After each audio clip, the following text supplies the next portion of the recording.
Instructions for accessing subtitles in a language other than English are included on our board meetings webpage as well as in the description below.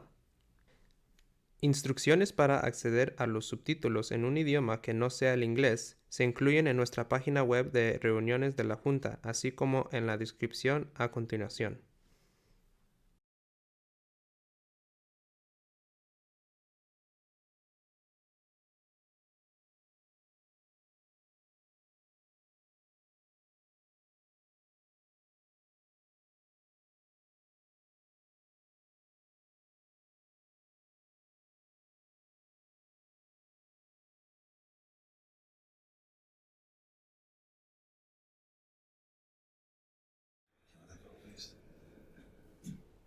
All right, good evening and welcome to the Ross Valley School District Board of Trustees regular meeting. Today is June 25th, 2025, and I am calling our meeting to order at 5:32. We have 3 trustees present in person at the Ross Valley School District at 100 Shaw Drive in San Anselmo, myself, Rachel Litwack, Chris Landles-Cobb, and Daniel Cassidy. And Trustee Shelley Hamilton will be arriving later. We also have cabinet members present, Julia Walcott and Chris Carson here, and Superintendent Tyler Graff will be arriving shortly. The meeting is being live streamed via YouTube and the link is on our website and on the agenda. There will be a 60-second delay between the meeting and the YouTube live stream. An audio recording of the meeting will be made available to the public on our district website within 72 hours following the meeting. And with that, I'm moving to our agenda. The first item we have is a Pledge of Allegiance and Democratic Reflection. I do not have a Democratic Reflection or mission moment, but if any fellow trustee does, feel free. All right, so seeing none, if you would like to join me in the Pledge of Allegiance, please stand. Yeah. I pledge allegiance to the flag of the United States of America and to the republic for which it stands, one nation, under God, indivisible, with liberty and justice for all. Next item is adopting the agenda and time allocations. Did any of my fellow trustees have any changes, questions? No changes. Okay, I'll entertain a motion. Motion that we adopt the agenda and time allocations. Great. I will second that. Thank you. Daniel. Aye. Chris. Aye. Rachel. Aye. So we have an agenda. And moving on to our next item, C, recognition of outgoing trustee. Tyler was going to introduce this, but he's not here, so I'm going to have to wing it. So tonight we wanted to recognize outgoing trustee Ryan O'Neill for his service and several years of dedication to our school district, both officially as a trustee and before that, as well as a volunteer in our schools. Over the last 7 years specifically, though, he has served as on a wide range of committees for our school district. He's provided guidance and support on the board and for our district and to the 3 superintendents that he served with. And so we just really wanted to acknowledge your service and say thank you for everything that you've done for Ross Valley Schools, our teachers, our students, our community, because it's not an easy task. It's, volunteer service. It takes a lot of time and energy. And it's a mental load and a mental weight, but it's also a responsibility that you've carried very gracefully over the years with thought and care. And you've always had a guiding direction of knowing what you're doing is best for children. And that's always been your main focus. And it's been clear in all your votes and all your decision making and how you've thought about problems and situations. You've been a really fantastic partner to work with. We don't always agree on everything personally, you and me, but I love that we've always been able to disagree politely, respectfully, and I've changed my positions on things, you've changed your positions on things, and that's how it's supposed to work as a board, a functional board. And I've been so grateful for your partnership, for your leadership, and for your service over the last several years. So with that, I will see if there's anyone on the board here who would like to comment as well. Well, we're going down the line. So, Ryan, you availed yourself to kind of help me and be kind of a wingman when I decided to run for this office. And your generosity and words of wisdom and honesty and transparency during that time was something that really carried me to this place of making the decision. And I want to thank you for that. And I think the most important thing is my experience in working with you has been nothing short of a great experience and a learning experience. You shoot from the heart and you shoot from the hip and you don't mince words. And for that, I am grateful because you never, ever played a lack of transparency. And even when we went toe to toe and head to head at 1 o'clock in the morning, I remember afterwards, I texted you and I said, it's an honor to serve on this board with you because you got us thinking and you got us battling hard decisions and looking not just at the end of the night, but what 6 years would look like from now, what 4 years would look like from now. And that ability to make decisions as a trustee and having that foresight, especially with the experience that you brought to the table, I just want to thank you because you really taught me, I think, some fundamental building bricks on what it means to be in this seat. And I think wherever you are, you're going to just open up the room wherever you are. I hope you do continue to pursue public office in our community. And I really wish you the best. And it's been an honor to sit on this side of the table with you. Thank you. You too. And on that note also, I'm sure you'll hear similar things, but Ryan, whenever I think of what is best about public service and about our democratic process, I think of our relationship on it, which is long, goes back even before this board, and that there have been times where we have not seen eye to eye and had some pretty spicy words with each other. But as Chris said, your integrity, your forthrightness, I always trusted that what you said is what you believed and what you meant. And that is invaluable on a board like this or on any board or in any relationship. So you made me a better person and a better board member because of the ability to have that interaction, and yet trust and come back to respecting each other, trusting each other. Trust, integrity is just so important, and being able to have differing opinions up here and voice them and really wrestle with stuff. I just appreciate that immeasurably from you.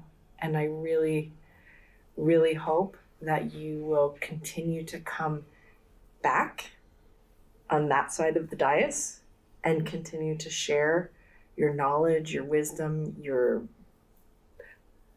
beliefs, and your advice to us as we go forward. We will all be better for it if you continue to do that. And I really, really thank you. And I look forward to this being another chapter, not an end. So thank you so much. Yeah, and I just always appreciated your candor, right? From the very first time we met, when you guys interviewed me, I was like, oh man, what is this guy gonna say? And it wasn't until the end, I'm like, oh, okay, cool. But that honesty was so good, and the transparency, like everybody here talked about, and you were always honest. You said what was on your mind. The meetings that we had that were contentious, it was awesome to be part of that group because it was always with respect, right? And differing opinions are important, and you've always said that. It's important to have different opinions. So I appreciate that. And you taught my daughter battleship strategy, which is really important. So I will continue to see you often, and it's been great working with you. So thank you. I don't know if you have anything to say, but if there's anyone else in the audience who would like to come up and make public comment, we're happy to take that as well if we don't have anyone else up here at the desk. Well, I would love to express appreciation. I've always enjoyed working with you, Ryan, and I've always just felt your support for me and the work that I do. And I was just thinking about, I feel like anytime something maybe worrisome was happening in the district, there you were. Like I knew you had all of our backs, the kids, the staff, and all of us, and I just have always felt that support from you, and I really appreciate it, and I appreciate the conversations that we've had that have been really interesting conversations, and your openness. So, thank you.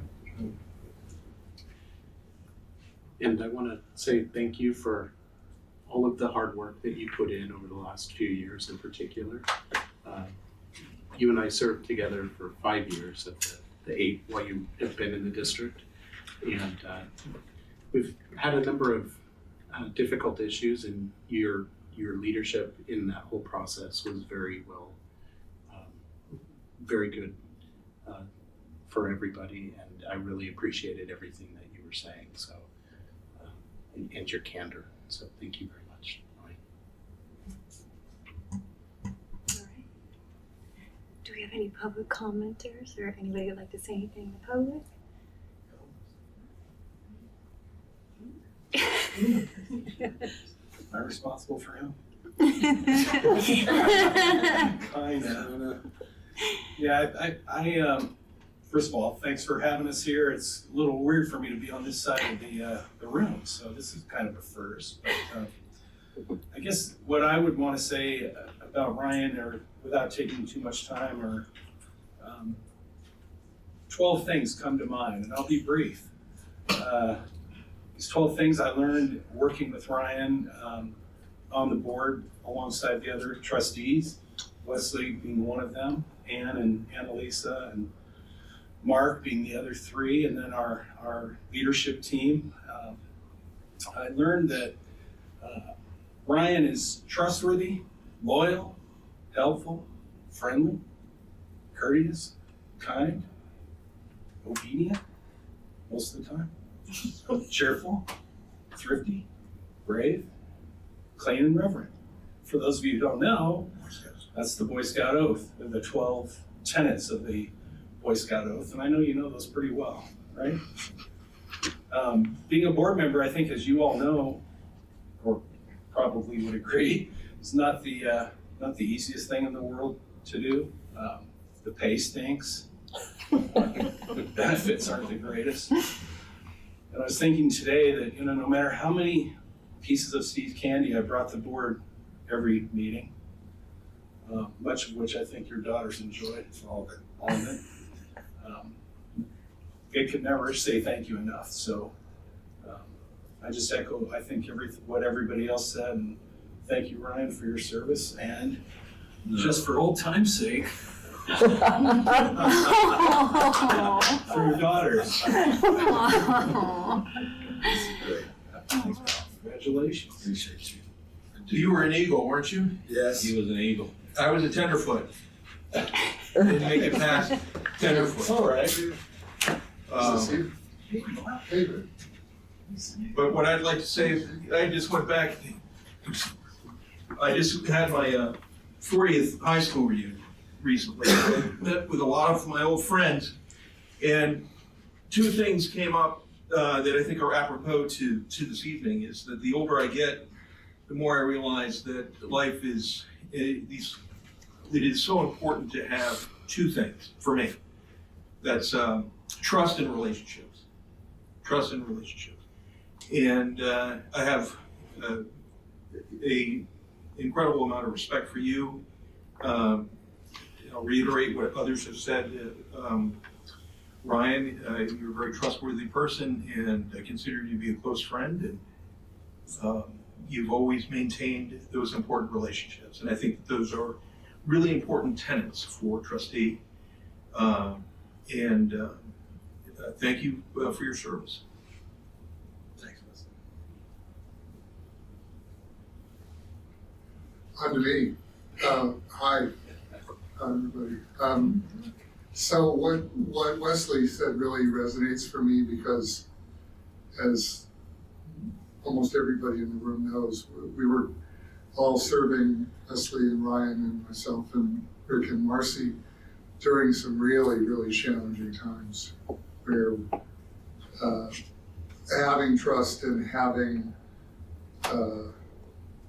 bonds across one another and giving everything that was going on, and throughout a lot of that time frame was hugely important. And Ryan stepping in when Amy was done was a really key and pivotal moment, I think, in the success of that board. And it is really, look, even with boards that may not agree on everything, which honestly that wasn't the case so much with this board, but still having that trust and knowledge that people have got your back on the most essential stuff. And that applies to staff too. I mean, it's not just boards. One of the things that I always really appreciated about working with you, Ryan, was about how positive you were all the time.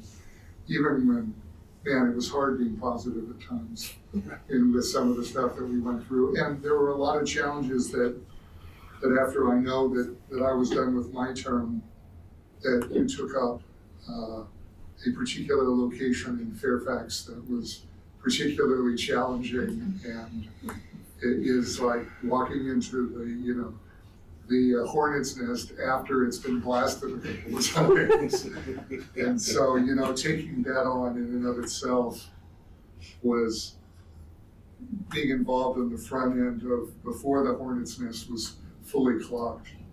I really appreciated you doing that, because now in hindsight, how important is that really in terms of just being able to move on from everything that also entailed, and honestly the risk that applied to every board member that was in a seat during that entire pendency of I mean, it makes you think about, there are times when you think about the Disneyland ride, the Pirates of the Caribbean, and the flaming things and the boards. I mean, that was always the thing that scared me the most to death about that location, because I never knew what might come of it and what we might all experience. But I truly enjoyed the experience of working with you, Ryan, and for your positivity, for your camaraderie, for you having all of our backs and vice versa. And I know that I'm sure I didn't get a chance to hear what Rick and Marcy had to say, but I'm sure it wasn't all that different. It was a challenging and special time, and thank you for being part of it, because it meant a lot to me. Oh, that's why you kicked it to me. Brian, I remember Rick telling us in cabinet one day about this guy from Fairfax who was really interested in helping to support the school district beyond what he was doing already at Manor School as a parent. And I had never heard of this guy. I wonder who he is. Well, he was on doing stuff with the town of Fairfax as well.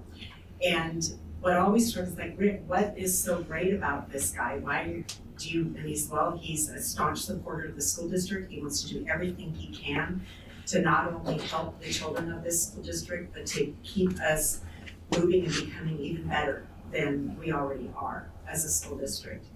And you always came in with the cheeriest smile, always, and the can-do attitude, and the wanting to jump right in and with both feet and say, I'm here to help. And I'm gonna roll up my sleeves and I'm gonna do what I can for this school district. And I remember a time where Rick said, Ryan would like to meet with you. Before the board had decided to approve me as the superintendent. And that was another thing that I respect about you and think is awesome, is that you go really deep into researching and knowing and learning everything you can before you make a decision. You aren't going to make a decision about my being hired as superintendent until you've been vetted completely, whatever your questions were. And I know that meeting was short, didn't take very long, but I appreciated that, and I've appreciated all of our conversations that we had while you were on the board and working through some very difficult times, but we also celebrated some amazing times in this school district. And I want to thank you for being a part of it, and for, as I hope to, as some of the trustees have said, that you will stay supporting this school district from afar, from behind the scenes. And maybe at some point coming again to a board meeting, sitting in the audience like we're doing this evening, and cheering on this school district to continue to do amazing things for its children and its community and its staff. So thank you. Tyler, did you have anything you wanted to say now that you're here? Yeah, thanks. Sorry for being late. Brian, I just wanted to thank you for your insight. I feel like we've talked, multiple times this year about the unique perspective you bring to the board, and I've really appreciated our phone calls over the year. One thing that I'll always ring in the back of my head, whether you're in the room or not, is that you don't tell Butcher how to do his job, and but you still give insight into your perspective, and I think it's just a really valuable piece of advice that you give. I'm going to miss you on the board for sure, and I'll still give you a call from time to time just to get your perspective and hear what you're hearing on the street. So I appreciate your service to this district over the last 7 years, and I know you've had a huge impact on the trustees here, the children of this district, and all of the families. So thank you for your service. Wow, I just thought I was coming in to get my plaque. Oh no. Which I didn't want. This could be one of the most flattering nights I've ever experienced. I always thought that I didn't need compliments or valuation from others because I've always highly understood myself, and I don't do these things to get praise from others. I do it because it makes me feel good. And I hear all these things and I remember all these times and I see everyone in this room, literally. And I was supported so much more than I ever thought I needed. When you hear compliments like this, I rarely slow down enough to acknowledge them. So I'm going to take this moment as a very humbling experience for my life. And the board meetings are recorded, so you can listen later. But I learned a lot. And that's really what this was about for me. I went into Julie's office when I didn't understand a topic and she gave me a book. The only person who gave me books in my life was my mom, and I didn't read half of them because I thought they were stupid. And then I read books later in my life and I realized how dumb I was for not reading the books earlier, but I knew I didn't know things. And I'd go to her to help me understand what I didn't know. And I'd read something, and I'd have a discussion with her, and I'd get it. I was just smarter than I was before. Or I'd talk to Chris about something I didn't understand, and I was comfortable enough to talk to you about stuff I didn't understand. And I mean, Shelley and I have been battling forever in a great way, in probably the most positive way ever. I adore you. And yeah, I stand up and feel differently to stuff, but that's great that you have someone that you love and trust that you can talk with like this, because it makes us all smarter. So when you go talk to someone else that feels differently, you bring in half of the stuff you didn't know, and it just kind of dilutes the problem. And you guys, come on. Like I was happy to be the dumbest guy in the room on my board, because the people I served with were so intelligent, and I learned a lot from them. And when I was bringing here with our board here, I was really just sharing the experiences that I learned with these people behind me, and also just bringing context to a new issue, but the same type of way that we solve it. So in closing, I was very proud of this work, and I didn't really think I was. I thought I just needed to do it because it needed to get done, and tonight I recognized that it was impactful. And now that I have a bookend on it, I can just sit back and kind of be really proud of us and everything that all of us really did. And the special thing is that people don't understand when you do this work that we all do, is that it's not about you. And when you find selfless people like that, you can get a lot done. And it's important to build trust with the people you're working with, because we all got to lean on each other to get through this. And just been on the roller coaster long enough where it was definitely time to get off for me. But it's in great hands. You guys, I'm so impressed with you, Tyler. And I will tell you if I think you're messing up, but I don't really see that happening, because I think you really care. And people who care can rarely step on themselves and get in their own way. I think if you just stay the course, you made it great. So my gratitude, really. Thank you all all of you. Thank you. With that, we are going to do a brief recess to celebrate Trustee O'Neill on his way out. So if you want to pause our recording.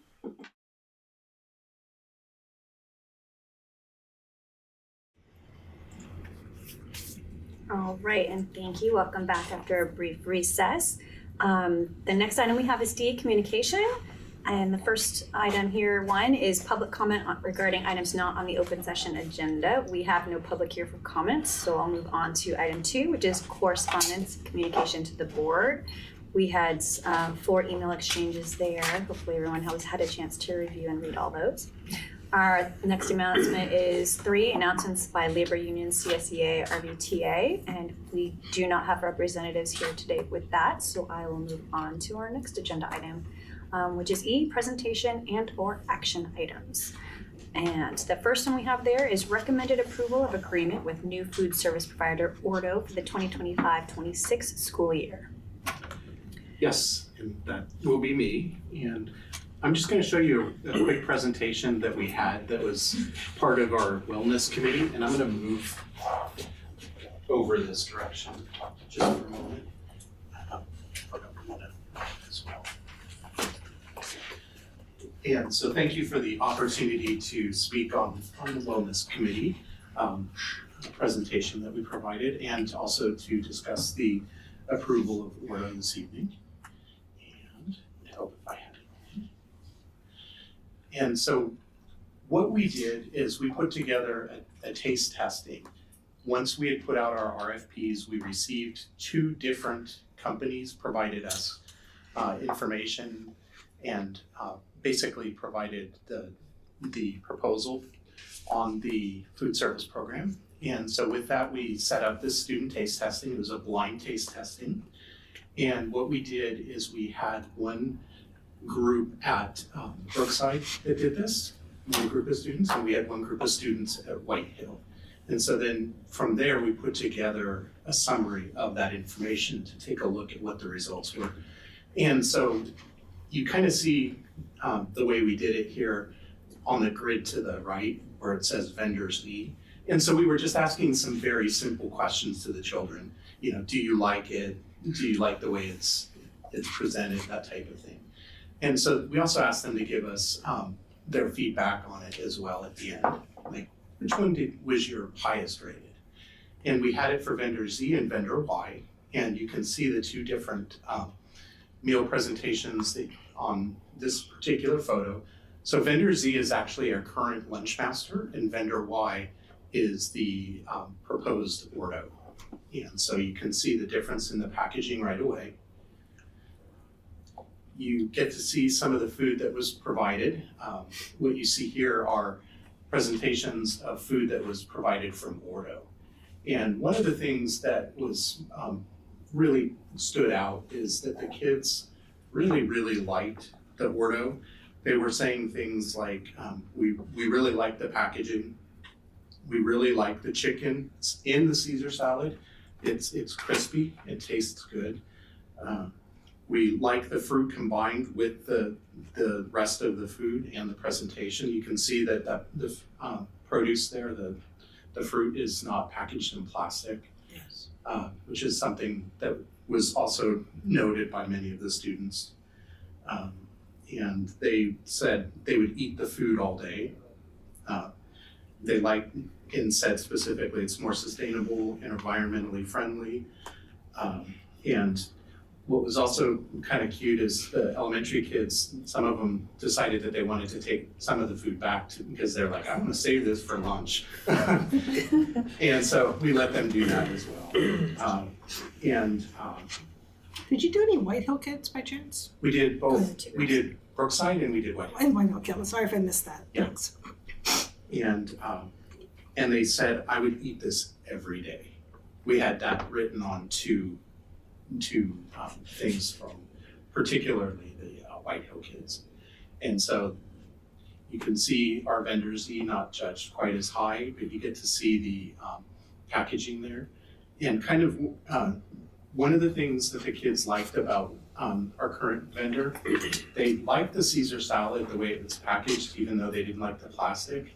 They said it was easier to like mix up the salad dressing with the salad.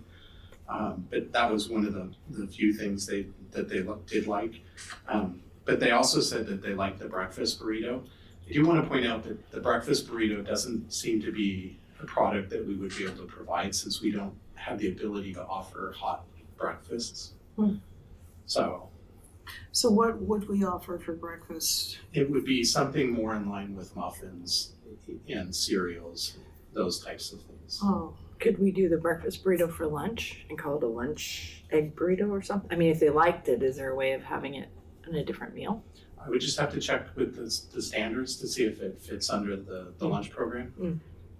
Just a thought. I know growing up, my mom would serve us eggs for dinner sometimes, and she's like, if it's good enough for breakfast, it's good enough for dinner.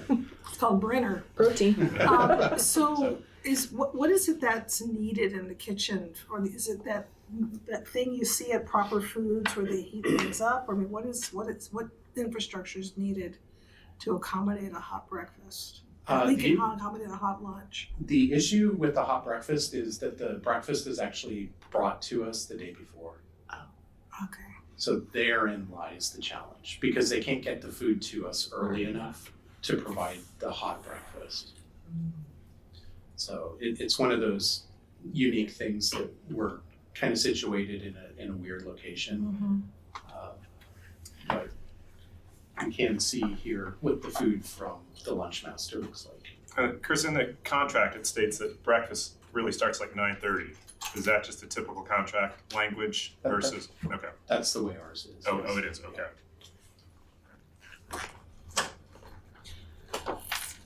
So the other thing I want to point out is that when looking at all of the children, what we did is we look at those 3 questions we asked for each of the individual food items and kind of added everything together. And this presentation really shows the difference between, do you like it, do you sort of like it, or do you don't like it at all? You can really start to see the difference between Ordo and the Lunch Master. And the blue is we like it, and the orange is we sort of like it, and the green is we don't like it at all. And what you notice is that Ordo is overwhelmingly blue and orange, with blue being the primary color. So that they really enjoyed the food overall. And so that's really what I want to leave the board with, that this was something that the kids really, they put a lot of thought into this as well. And I know Tyler was at the first one with the younger children. And we had multiple staff there as well. We really tried to make sure that they wouldn't be able to tell, short of what the packaging looked like, that they wouldn't know which food was which. We didn't tell anybody which vendor, and so we just wanted to make sure that it was a blind taste test. So you do see that. And based upon the information here, and based upon the scoring grid that we put together, with price being the overwhelming largest percentage, the recommendation was to approve Ordo as the vendor moving forward for next year. And the other thing I do want to point out, Ordo is a newer company in California, in this part of the state. We will be the second school district, public school district, that they have. They just got the contract in Hillsborough. And so they also have some private schools up in the North Bay. And so they're really moving into our area. And they are a big food provider in other states. They're throughout multiple states. I believe it's something like 15 states. So the National School Lunch Program is something that they know. They might be new in our area, but they're not new in the program. And I don't know if there's anything else you wanted to add, Tyler. I just want to thank you, Chris, Jenny Wright, and Teresa Machado, the 3 of you, for putting on the taste test and responding to the community. I think this was something that I heard in my learning tour at the beginning of the year over and over and over again, was we need a shift in the lunch program. And through conversation with you, I better understood all the challenges with getting a new lunch program. Some of it is the number of vendors that we have access to. but a lot of it is our facilities. We have relatively inadequate kitchens at all of our schools. So offering a, high class, top tier lunch program, which is what our community wants, is really difficult without the facilities to actually do it. So I think we threaded a needle here where we've got a recommendation that I think our community will enjoy. I will be eating these lunches along with the students next year, I can guarantee it. And I know it was a lot of work for you and your team, so thank you for doing that. And I do want to add one additional thing. When we put the RFP out, we looked online, we scoured the internet and talked to different people, and what we were able to find were 11 to 13, I don't remember the exact number, vendors that could potentially do it. And so we sent it to all of them. And I want to point out that we only got 2. In the past, we only received 1, so we did try. And Ordo does look like it's a good vendor, a solid vendor. And their meals were very well received by the students. I was looking at the website and taking a look at the options for lunches and breakfast. I'm sorry that they can't have a hot breakfast, but given our facility limitations, will there be limitations on the choices of lunch foods? Because I saw some vegetables, and I saw some things that I think is encouraging to provide for the kids. And so are we going to be limited with that type of menu? No, this is the type of program that they run. One of the things that we did do before we finalized this, which is part of the reason it took a little bit of time, we did talk with them and ask them questions to ensure, one, that the packaging is the way it's going to come, that it's not going to be this bait and switch type of thing. We also asked them in what method are they going to be delivering the items, and they were telling us very upfront the packaging is going to be the same. The delivery method is going to be exactly the same as our current vendor. Mm-hmm. And so I believe that most of those meal choices that you saw online will be something that we'll be able to offer. So really the difference between breakfast and lunch is that the lunch can get delivered an hour or 2 before lunch service, where the breakfast gets delivered the afternoon before breakfast. The morning before. So almost 24 hours before that service. Really is the difference. Yeah. Yeah, I mean, maybe with growth and with the ability to realize that not all schools, a lot of schools are like us, districts are like us, to serve a broader audience, they may need to navigate around that and find solutions. But I think, a lunch that, looks like the lunches I took a look at, and the feedback from the kids, that's really a good thing. That's great. Another question, just one more. There's this constant threat of free lunches being taken away. And I wanted to understand where we are in that realm. If they are taken away and not funded, are we somehow through a loophole to be able to continue to offer free lunches to kids, or are we reliant on state and federal decisions around free lunches? We are relying on state and federal decisions. Most of the conversation related to the threat of pulling the funding is at the state level. Okay. And it has to do with the financial stability of the state. Mm-hmm. The governor has made it very clear this is one of his programs that he really, really relishes. And this is his true program that he holds up high for everybody to see. He's going away though. That's why I asked. I understand. But generally you see that where one governor will put that in place and the next governor will continue it. It could one day become a program that goes away. I don't see it becoming a program that goes away ever at the federal level. Mm-hmm. But the federal funding at this particular point is the smaller amount. Yeah. Because we have a low free and reduced rate. Right. And the federal funding, just so I'm clear, is really targeted at students that are living at or below the poverty level. Correct. And then the state funding is to fill the gap for the rest of our students, so everyone has access to a free lunch. Correct. Okay. And so when you look at our unduplicated pupil count, our unduplicated pupil count is a measurement of our children living in poverty, English language learners, and foster youth. But a large portion of that are your students living in poverty. Our total percentage is 12%. So we have a free reduced rate that's even lower than that.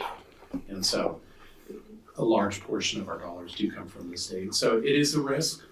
It's not a risk at the moment. I will say, growing up, I got lunch at school, hot lunch, sometimes piping hot. You know, in the pull back the Salisbury steak. I still think about that Salisbury steak today.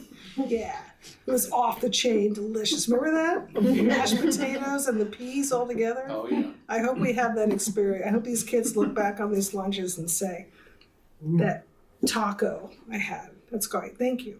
Thank you for the work you guys did. I was just going to echo, I really appreciate going out and doing the blind taste testing and involving. Questions now. Oh, sorry. Questions now. And we can comment after. No question. So it sounds, my only question was about the operations, and it sounds like there's no operational shifts or added costs for something, so that's great.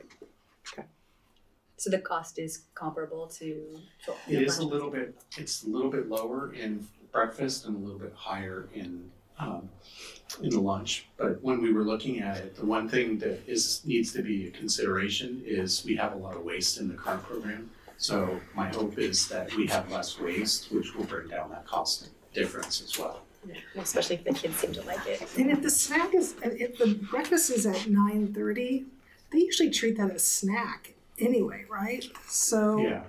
and a muffin, they can still sign up for snack and use that as the snack, right? It becomes their snack breakfast. Yeah, okay.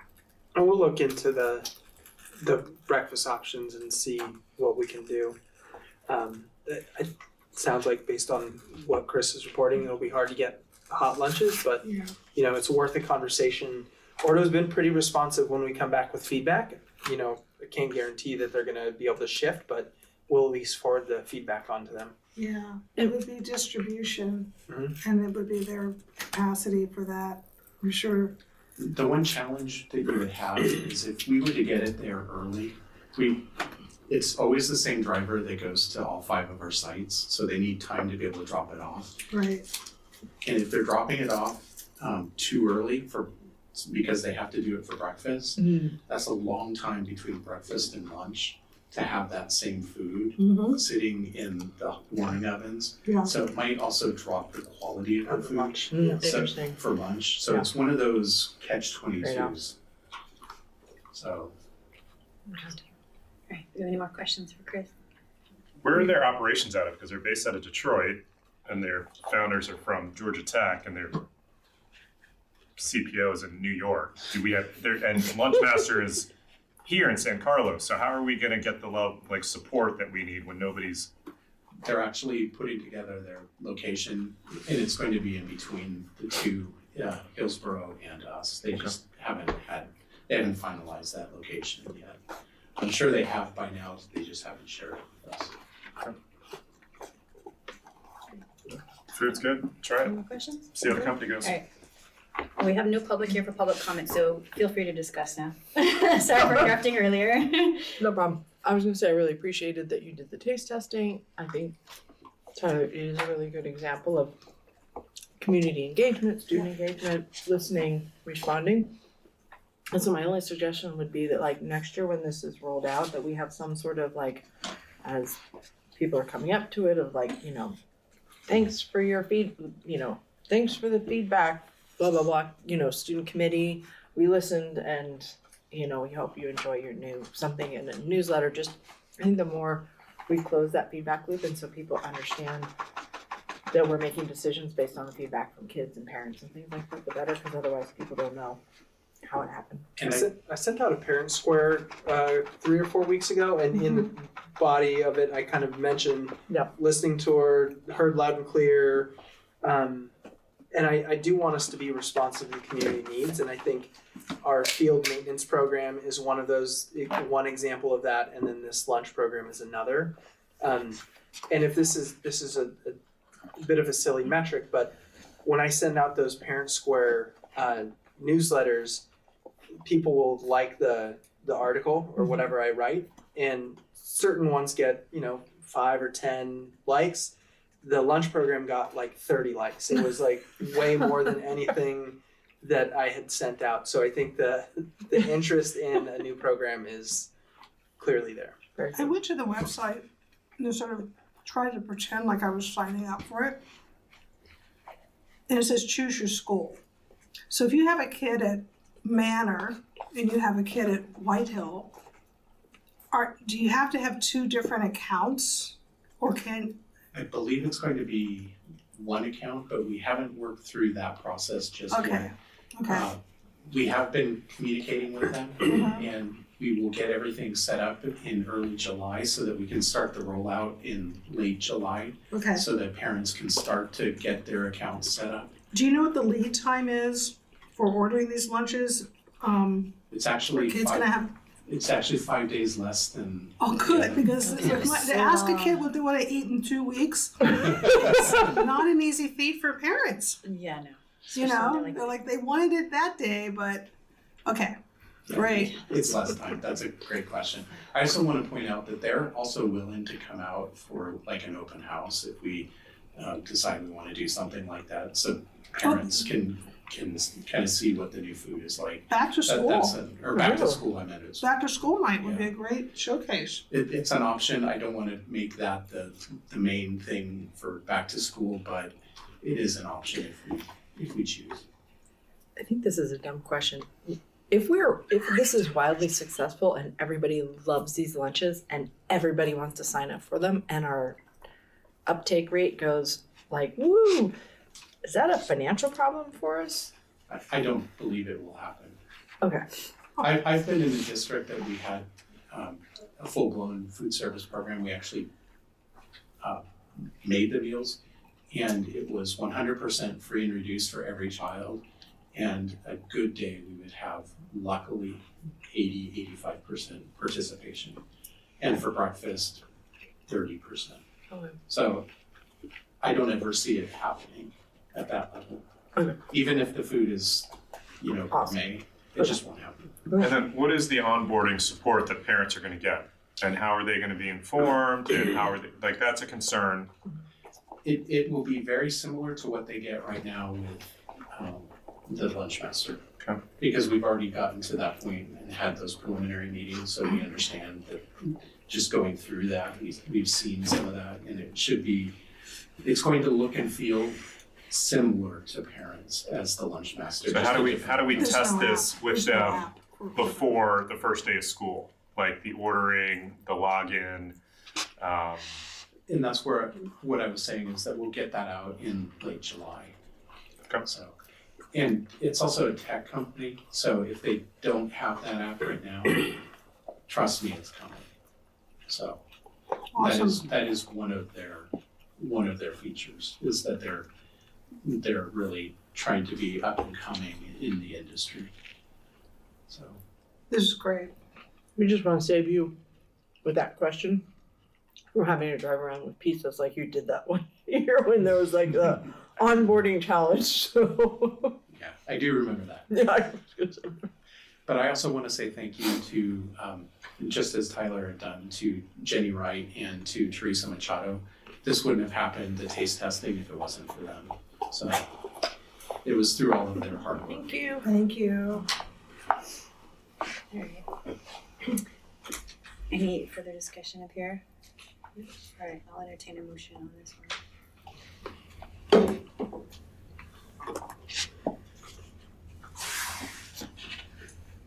I'll make a motion that we approve the agreement with Ordo for the 25-26 school year. I will second that. Great, Daniel? Aye. Chris? Aye. Shelley? Aye. Rachel? Aye. Thank you, Chris. Thank you, Chris and Teresa. And Jenny. All right, our next item is receive for first reading and recommended adoption, revised, updated exhibit in series 1000, community relations. So it'd be me again. This is related to our use of school facilities. And this is our board policy. The last time the board policy was updated was in 2019. And when looking at the changes that we have right now, they're very minor and they're related specifically to field use. And so what it's doing is it's taking the charge from a hourly rate to a daily rate, because looking at other districts, they charge based upon the day. And so I think it was just a mistake back in 2019 when put together. And so by approving this evening, this action item, it would make that amendment to the charges. And the one thing I do want to point out is that that the board policy, when it was put together in 2019, Midge Hoffman, who was the chief business official at the time, she went through and looked at all of the surrounding districts and was looking at specifically at the charges that they were using at the time for their use of facilities, and she made ours in line with them. And then as part of our update in the last 6 months, Teresa also went through and pulled everybody's and was looking at it to verify that the charges are still in line. And so where the charges come from is they're in line with the current local community as well as where our costs are. And so I want to point that out. And then I think the other thing that's really of note is that there are groups in here. And so when looking at the charges, what the groups do is it breaks apart based upon the type of organization it is. So like group 1 are groups like the Yes Foundation and your PTAs and groups like that. It also includes other entities like Girl Scouts and Boy Scouts. As you look at group 2, I don't think you'll see a lot of group 2 usage, but what it is community-based recreational sports youth leagues, but it has to be a nominal charge of like $60 a month or less. So even Little League, I think, is a little bit more than that. A little bit. So they would fall probably under group 3, and group 3 is your nonprofits, public and religious organizations. So like if a church decided that they wanted to rent our multipurpose room for a church location on Sunday mornings, they have the right to do that under group 3. Group 4 is users of school facilities or grounds for any commercial or for-profit activity. So if I was a for-profit youth team, youth league, I could rent it and it would fall under group 4. And then group 5 is if you're, for example, if you're a filming company and you want to rent one of our locations. And so that's that group as well. So I wanted to point out what those were, just in case anybody had that question. What's the anticipated revenue increase? Because I don't know what we're charging today versus it seems like most people fall in group 6, right? San Anselmo rec, soccer practice, $60 a day. Yeah. How? That's a loaded question, and I'm going to explain why. One of the things that we did last month and early in June, we met with all of our local entities and let them know that we are going to fully enforce this moving forward next year, and here are our rates, and had conversations with them. And one of the things that came back from that is we're fully on board with it. We understand the need to do it. We support the decision to use the dollars to improve facilities, that type of thing. The other thing that came out of it is they said to us pretty much across the board, that's going to make us think how we actually request the facilities instead of basically blanket use for the fields for an entire 7 days. During soccer season, they might change it to targeted periods so that they're not having to pay for the use. And so we've already started to see it tick down in what the requests are for the use of facilities next year. They've already started to scale back some of that, which is, it actually is kind of the dual-edged sword. It's good for facilities, bad for revenue if you're looking at it from a revenue standpoint. But just looking at it, that way it's a little difficult to add what that would be, since they have started to tick them down. But we have had $0 of revenue from facilities use agreements essentially for the last for a long time, and now we are coming back to this policy. I think we tried to implement this policy a couple years ago, and there was some big pushback to the community because it felt like a little bit of a surprise.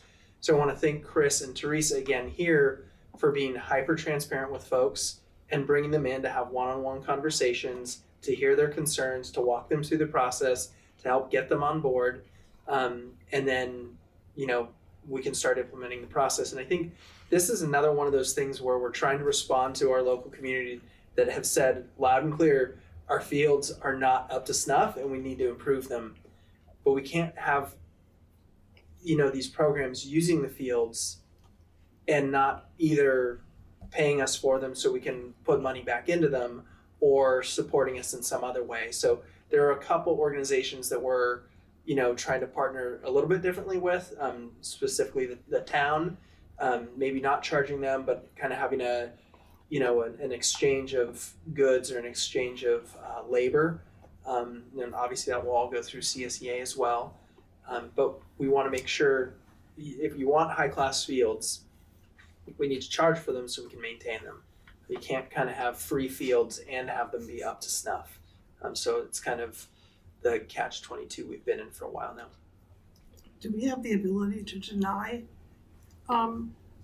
use of our facilities with organizations that go against our policies? For example, you mentioned a church, and if they have an anti-gay stance, for example, which completely contradicts where we stand on LGBTQIA rights, do we have the ability to say, I'm sorry, we cannot allow to rent to you? That's a great question. I would have to look at the board policy. I've never been in a situation where I had to do that. It's a new day. It's a new dawn. I know. And it's probably more of a legal question that I would have to research as well. In relation to the policy. It's a great question, especially in today's society with what's going on now. Just be good to know, Yeah, we can get back to you on that part. Thank you. Do we have a like an online, like some sort of reservation, or how much staff time does it take to manage all of the bookings and stuff? I know some districts do have an online service that they use. We have Teresa. You're laughing, but I think we have Teresa. I look directly at Teresa because she loves it. Teresa's like, you enjoy doing it? No. It's a lot of work. Mm-hmm. It's a lot, which is why I'm asking, because I know Marin City Sausalito School District has an online tool that you can subscribe. It's like a subscribing thing, and then people can go on and book it themselves and pay for it. It might be something to look into. I have actually looked into that. There was a fairly significant cost at the time that I did, and so it didn't make sense for us. Mm-hmm. And then the other part of that is it does make it difficult if you have organizations that beat others that have been in your district forever. Oh, I see. You might lose. Right, you have less control over control. scheduling who's in, who's not. We get booked up, and somebody's like, I've had it every Thursday for the past 5 years, and now I can't get it, or something like that. With the size of our district, it should be relatively manageable, and we'll look to get feedback from Teresa if it's becoming unmanageable, and we can go in a different direction or find another system that would work. Okay, great. Having been in a district that was larger and also had a lot of use of facilities, I know that our amount of work is kind of in line with that as well. So it doesn't mean that it's not a lot, it's just. So in looking at this particular document, the change, because it's not redlined or anything, but the change is just those highlighted. Correct. Dots. Okay. That's all. Any more questions? All right, we have no public here for comment. Any discussion up here from the board? I just wanted to say thank you for Teresa and Chris going out and talking, because I remember when we tried to get this revised before, it was like a huge uproar in my emails. And I remember people being very upset that they had no idea this was coming. So I really am grateful the fact that like you guys went out and told these people ahead of time, hey, this might be something that we're looking at doing, and what do you think? So thank you for doing that. I think it's really important to get that feedback before we make these decisions, so it's not done in a silo and then we hear about it later on. Do you know what the board policy number is that you were mentioning that corresponds to this one? It's the entire board policy 1330. 1330, okay. Yeah. Thank you. Yeah, it's board policy and administrative regulation 1330. Right, okay. 13, okay. Any further discussion up here on this item? No? I'll entertain a motion on it. Do we have to, that was the first. Is it? Oh, recommended? No, it's recommended. This one we're asking for kind of, because we want to implement this, and this is the last board meeting. Yeah, okay, This is action. okay, But you're right, normally it would be a first Yeah. read. that's what I thought, sorry about that. Well, I will make a motion to recommend that we adopt the revised updated exhibit in series 1000 on community relations. Second? Great. Chris? Aye. Shelley? Aye. Daniel? Aye. Rachel? Aye. All right, thank you. Yeah, because I just kind of go, does it say recommended and does it say action? All right, next one is recommended approval of the 2025-26 instructional continuity plan. This is like That's Julia. me, yeah. So a new requirement from California Education Code is to adopt a plan that ensures all students can access instruction during a natural disaster or emergency. Basically, we learned a lot from the pandemic, and there are other kinds of things going on in this state, and we need to be ready.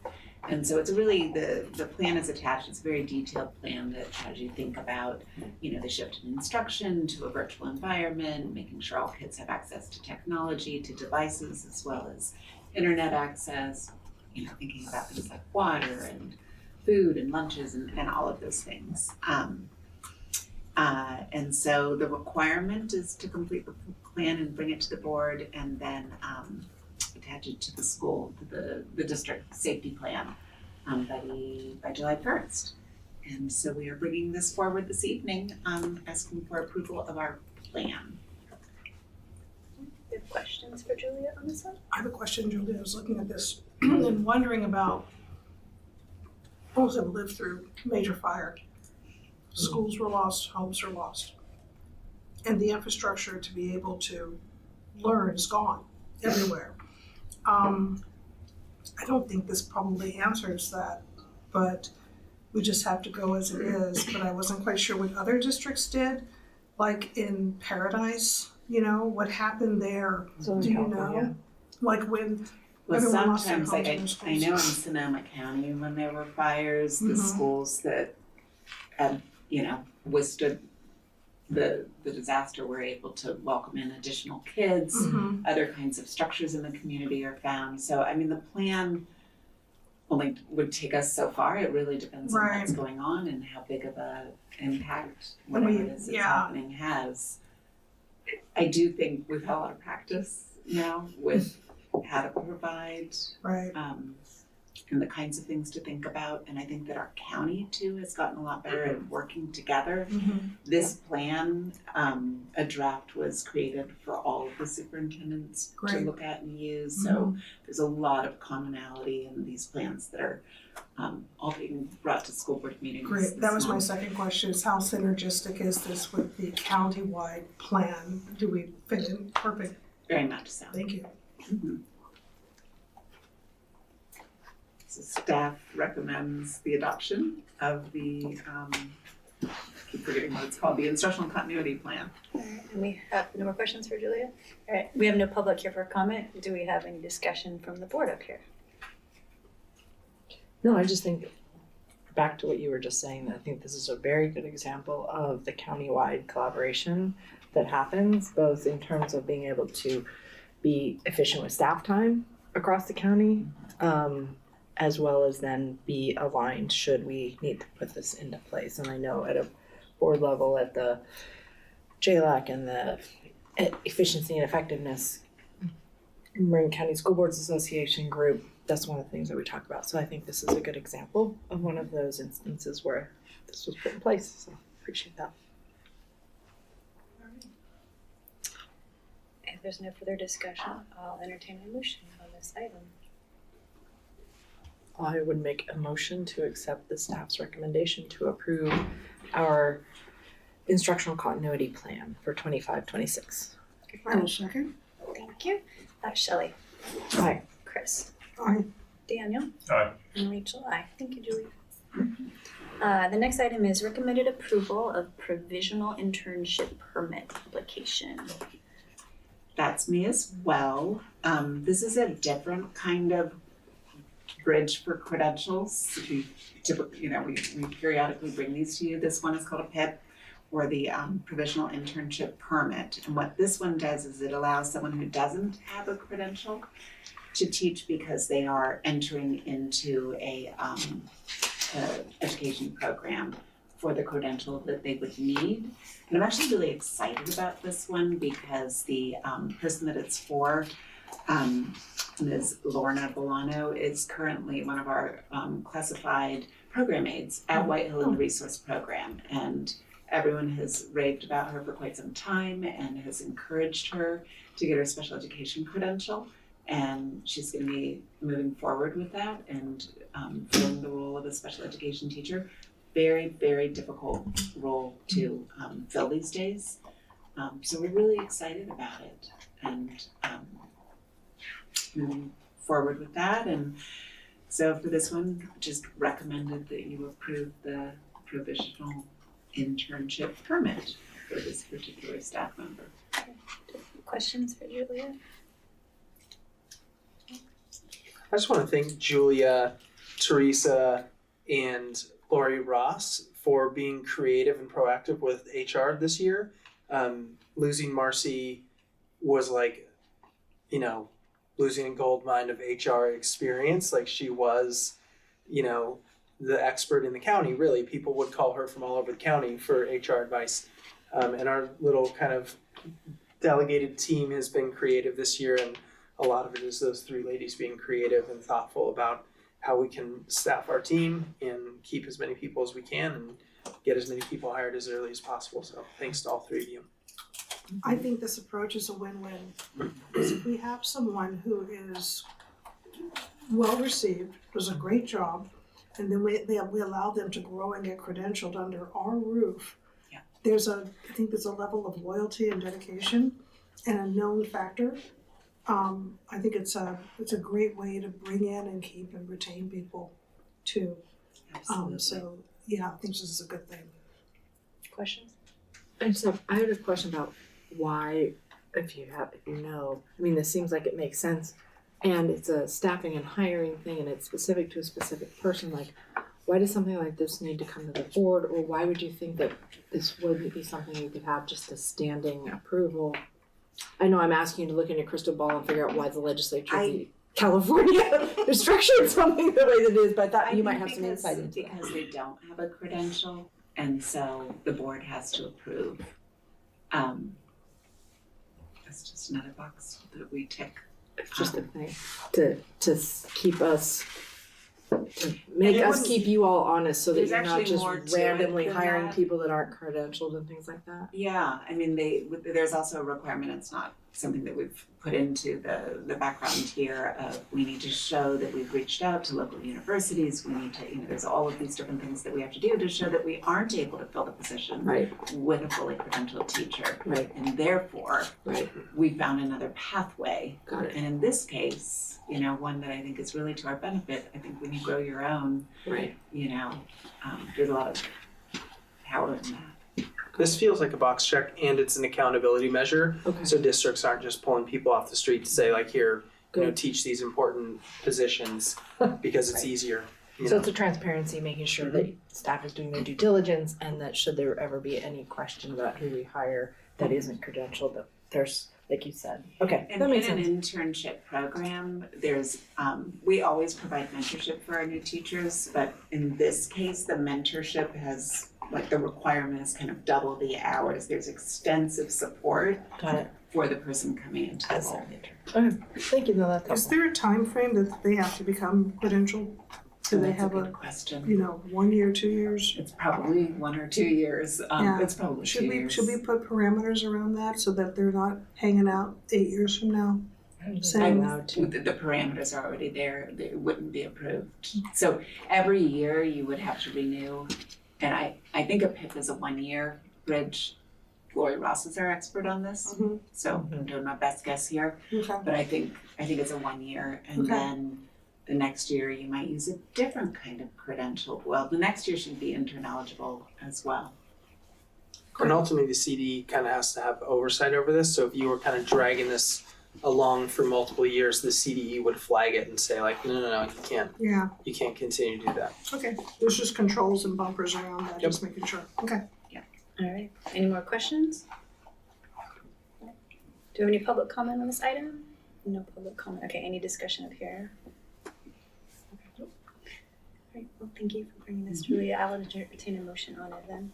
I would recommend that the board approve filling of the application for the professional internship program for certificated staff member as indicated in the I'll second it. application.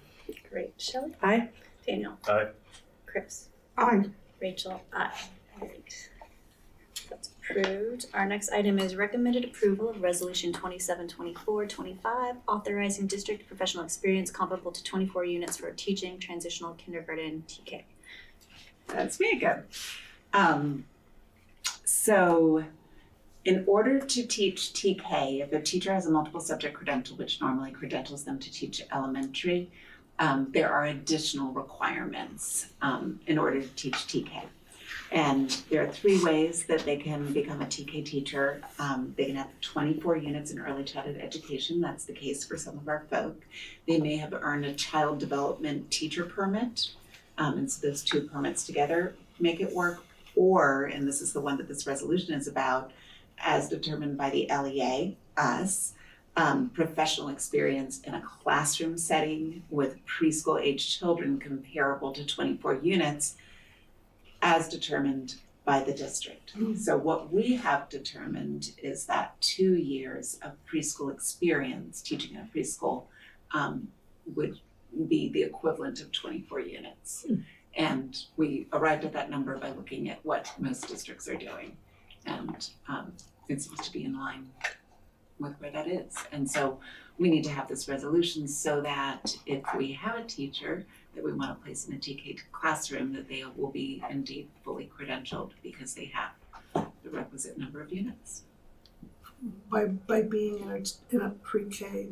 So it's that idea of the facility. experience is the That they've taught in equivalent preschool for 2 years before they've taken classes. So it would have to technically be a preschool, right, where, A preschool, or if they have previously taught TK, because the new laws around TK, are more recent.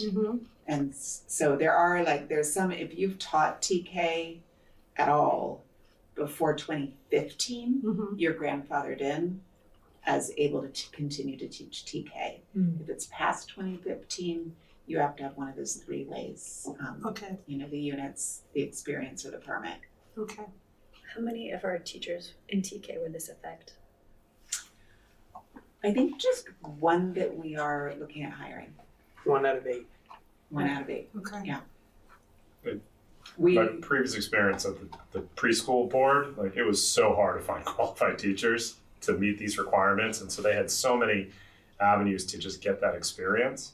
So this is a no-brainer to me that if we have qualified people that we're vetting, that are meeting these requirements, yes, please. And really, it's the difference of, did you sit in a classroom and listen to an instructor for 24 units worth of time, or did you work with 3-year-olds for 2 years? And sometimes that lived experience of actually working day to day, is Absolutely. comparable. as And that you still want to do this job. That's even more important. You're in it, you know what the job entails, and you want more. Do you have questions for Julia? Nope. No. All right, do you have public comment on this item? No public comment, okay. Any further discussion up here? All right, I'll entertain a motion if there's no further discussion. I would recommend approval of resolution 27-24-25, authorizing the district professional experiences comparable to 24 units for teaching transitional kindergarten. I will second. Great, thank you. And Shelley? Aye. Chris? Aye. Daniel? Aye. Rachel, aye. Our next item is recommended adoption of resolution 24-24-25 tax anticipation notes for 2025-26. And this is me. You're approving a lot of resolutions this evening. I apologize for that. That is because this is the time of the year that we do a lot of our perfunctory type items, and this is no different than that. And by approving this resolution, what it does is allows the district to borrow dollars should we have a shortfall in our general fund from the Marin County, not the Marin County Office of Education. And we're blessed to live within the County of Marin, and the County of Marin allows this to happen. And since I've been in the district, we've never actually had to borrow dollars, but it is something that is available to us should it ever become necessary, and allows us to then, rather than have to go out on the open market and borrow dollars at higher interest rates, what we end up paying back to the County of Marin is our interest rate, negative interest, basically, so that everybody who has the money can receive it. So this is just, again, a perfunctory item that we do every year. Do you have any questions for Chris? Just a novice on how this works. So this 75% of the 16 allows us to borrow up to 12 point whatever million. That is available to us as needed, and we can draw it down if and when we need it. So paying it back, what does that look like? It has to be paid back that same year. The same year. Okay. And what ends up happening, districts might have cash flow issues during certain times of the year, certain months. Mm-hmm. In particular, if you're a community funded district, because really you're only being funded the bulk of your dollars in 2 months. And so during some of those other months, you might fall a little short. So you might dip into the county reserves for that 1 month or 2 months. Okay. And then as soon as you get your large property taxes, then it's paid right back. So it's never an issue to be It must be paid back the same year. Okay, and this document that I'm looking at here, is this the addendum that this references? Yes, Okay, perfect. it's the resolution and the addendum. Okay, Is there a percentage that we have to pay if we borrowed any money? It would be the going interest rate at that time. float? The interest rate for the county. Oh. No, it's the county interest rate that we would receive as revenue or pay back to them in negative interest. Is that a variable rate or fixed? It depends on how they have their dollars set up. So it always has to be in secured locations, but you might have different interest rates. So it varies on their specific investments. Do we know what the range is? It actually varies, and I can get that to you. No, you don't have to do that. I'm just interested, does it vary between 4 and 16%? Does it vary between 5 and 8? What they can't do is they can't put it in, for example, securities that would be traded on the open market. What happened probably 30 years ago, the county of Orange down in Southern California actually went bankrupt because they had a lot of their investments in those types of securities. And many school districts and cities that had their monies, because school districts roll up into county offices of education roll up to the county, and it's the same type of structure. All the cities and towns roll up to the county as well. So when the county of Orange went bankrupt, all of those entities, it's a tranche. It's a tranche, and all of them lost. Well, know the banks are now looking at redoing that. They're doing it again. They're coming back, and they're doing it with crypto. So that's why I'm just kind of interested in the exposure of what we're looking at with rates and stuff. It has to be really secure because of the county of Orange. Great. Given our teeter district situation, which makes so much more work for you because 1 year we're getting revenue and 2 things, and the next year we're getting it P1, P2, P3, P4, and then the next year it's 2, and then blah, blah, blah. Does that make us more apt to have to use something like this? Does it start making more work for you in accounting? Actually, we're more likely to use it in the years that we are community funded. Okay. So if you're not community funded, you're less likely to use it, because what ends up happening is the bulk of your dollars get spread out over the 12 months as opposed to those 2 months when you're getting your property taxes. Okay. That's all I have. Any further questions for Chris? Nope. Do you have any public comment on this item? No public comment. I'll entertain a motion if there's no discussion up here. I'll recommend we adopt resolution 24-24-25 authorizing tax anticipation notes for 25-26 school year. I will second that. Thank you both. And Daniel? Aye.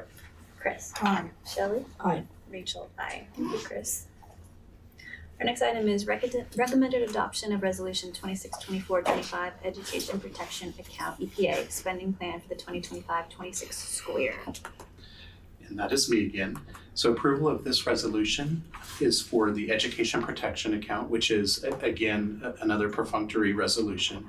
Back in 2012, the state was faced with a financial crisis, and what they decided to do was to go to the taxpayers and have Proposition 30 approved. And by approving that, what it did is it prevented the state from cutting these dollars out of schools, and they sold it that they were funding schools. So what we had to do then is agree to fund it or to spend it in certain ways, and they really wanted it to be for teacher positions and non-administrative positions. And part of that Proposition 30 also stated that we had to annually come back and do a resolution and tell the community how we were actually spending those funds. And so what you have before you this evening is that the estimated $326,422 of EPA funds are going to be spent on teacher salaries and benefits. Has anybody ever inquired about this money? No. How many years have you been doing this? Since 2012. It's just a perfunctory resolution. It causes work on our side. This is one of those that would be perfect for the state for the list of things that could go away. I actually, in May, the state, I'll do my update. Remind me to update when we do updates, because I did, in May, there was a meeting about that. Do you have any questions for Chris? Do you have any public comment on this item? No public comment. Any discussion up here from the board? Other than the fact that this is an annoying. Did you discover this in 2012 or It was brand new. Proposition 30 happened in that year. in that time frame? Yeah. Okay. I'll entertain a motion if we have no further discussion on this item. So I recommend that we adopt the resolution 26-24-25 EPA spending plan for the 25-26 school year. Second. Second, okay, Dana. Aye. Shelley. Aye. Chris. Aye. Rachel. Aye. All right. Next item is recommended. Recommended adoption of resolution 21-24-25, number 22-24-25, and number 23-24-25. Authorization to sign on behalf of the governing board. This again is me. These resolutions, again, are something that have to be done every year, but these are ones that I wouldn't recommend to go through that other list. What this does is it allows the governing board to designate who is authorized at the district to sign things such as purchase orders and contracts on behalf of the governing board. And in our particular case, approval of this resolution authorizes the board to have Tyler Graff, the superintendent, myself, the CBO, and also Julia Walcott, the assistant superintendent, to approve these items. So. We did this last year. And this is another one we do every year, just as a confirm. Yeah. Yeah. Make sure we know who's signing our checks. Exactly. I mean, you're authorized. Okay. Who is Donald Duck? So you have any other questions for Chris on this one? Yeah. Do you have public comment on it? No, all right. So seeing no comment on the public, do we have any discussion up here? No, I'll entertain a motion then. I will make a motion, recommend the adoption of resolution 21-2425 and 22-2425 and 23-2425, authorizing to sign on behalf of the governing board. Second. Thank you. Chris. Aye. Shelley. Aye. Daniel. Aye. Rachel. Aye. All right. Don't Thank sign you. irresponsibly, guys. The next item is recommended adoption of resolution 25-2425, transfer of funds. This is also me. This is one that comes back to the governing board every year, the Board of Trustees. And what it does is it allows the district to transfer funds between funds. So for example, what ends up happening in the cafeteria fund every year is that based upon how slow the state reimburses our food service program, across pretty much every district in the state, you end up going negative. And so this allows us to be able to transfer dollars out of the general fund temporarily. So it provides temporary borrowing within our own funds. Like an internal loan. Internal. Gives you a, pay back. gives you, Yeah. you're balancing the book Correct. and being able to do it, to move the funds, we're giving you authority. Yes. Right. Are there We any did other? this last year too. Yeah, Every year. we do it every year. Are there other funds besides the cafeteria plan that this is ever really necessary for? I've never had it in any other funds. Because I don't remember you talking about it. No, that really is the big one. Okay. Any more questions for Chris? Any public comment? All right. Any discussion up here? No? All right, I'll entertain a motion. I'll make a motion to adopt resolution 25-2425, the transfer of funds. Authorization. I'll second it. Authorization. All right, great. Chris? Aye. Daniel? Aye. Shelley? Aye. Rachel? Aye. All right. Next item is recommended approval of bid award 242502B for the Wade Thomas and Manor Asphalt projects to the lowest responsible bidder, Michael Paul Company, Inc., in the amount of $188,747. So approval of this resolution, of this item, would allow us to contract with Michael Paul Company, Inc., and this would allow us to do the asphalt work at Wade Thomas School, so the lower playground area, as well as the walking path that is in those near those classrooms right next to that lower area, and also to do some work at the kindergarten area at Manor School. The reason you see the B on the bid number is because we actually had to put out a second bid. The first one we put out, we have what's called a mandatory job walk. So anybody who wants to bid on it must come look at the jobs at specified times. And when we did that, we ended up with 0 companies. And so we put it out again, and we sent the bid to ensure that the local vendors knew, hey, come look at this. We ended up with 2 companies that came and walked, and both of them provided a bid. And so by approving this evening, you would allow us to move forward with that project. And as part of this, these are dollars that are coming out of the Deer Park funds, a lot of it.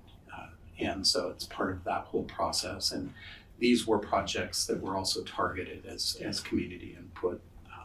So I want to make sure, especially at Wade Thomas, those areas. And I know that we've already started taking action to remove trees that were problematic for that upper walk area at Wade Thomas.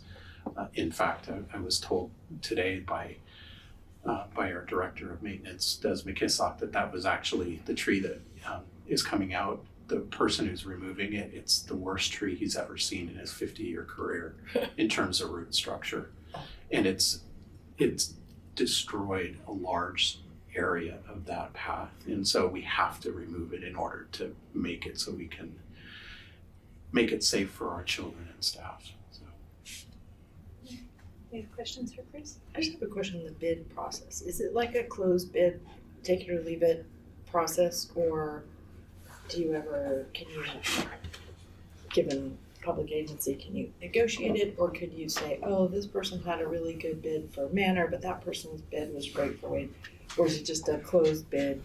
You pick one that you. It is a closed bid. You can do different, if you wanted to, you could set it up so that I could potentially take a low bid for manner and a low bid for Wade Thomas. But the way we did it, we put them together so it was just one bid. And at that particular point, it's a take it or leave it. Okay. And it is completely blind. Okay. So we go through the formal process. We have a bid opening. Anybody who's bidding has a certain deadline to get us the bids. And as soon as that bid is done, then we have a bid opening that everybody can come in.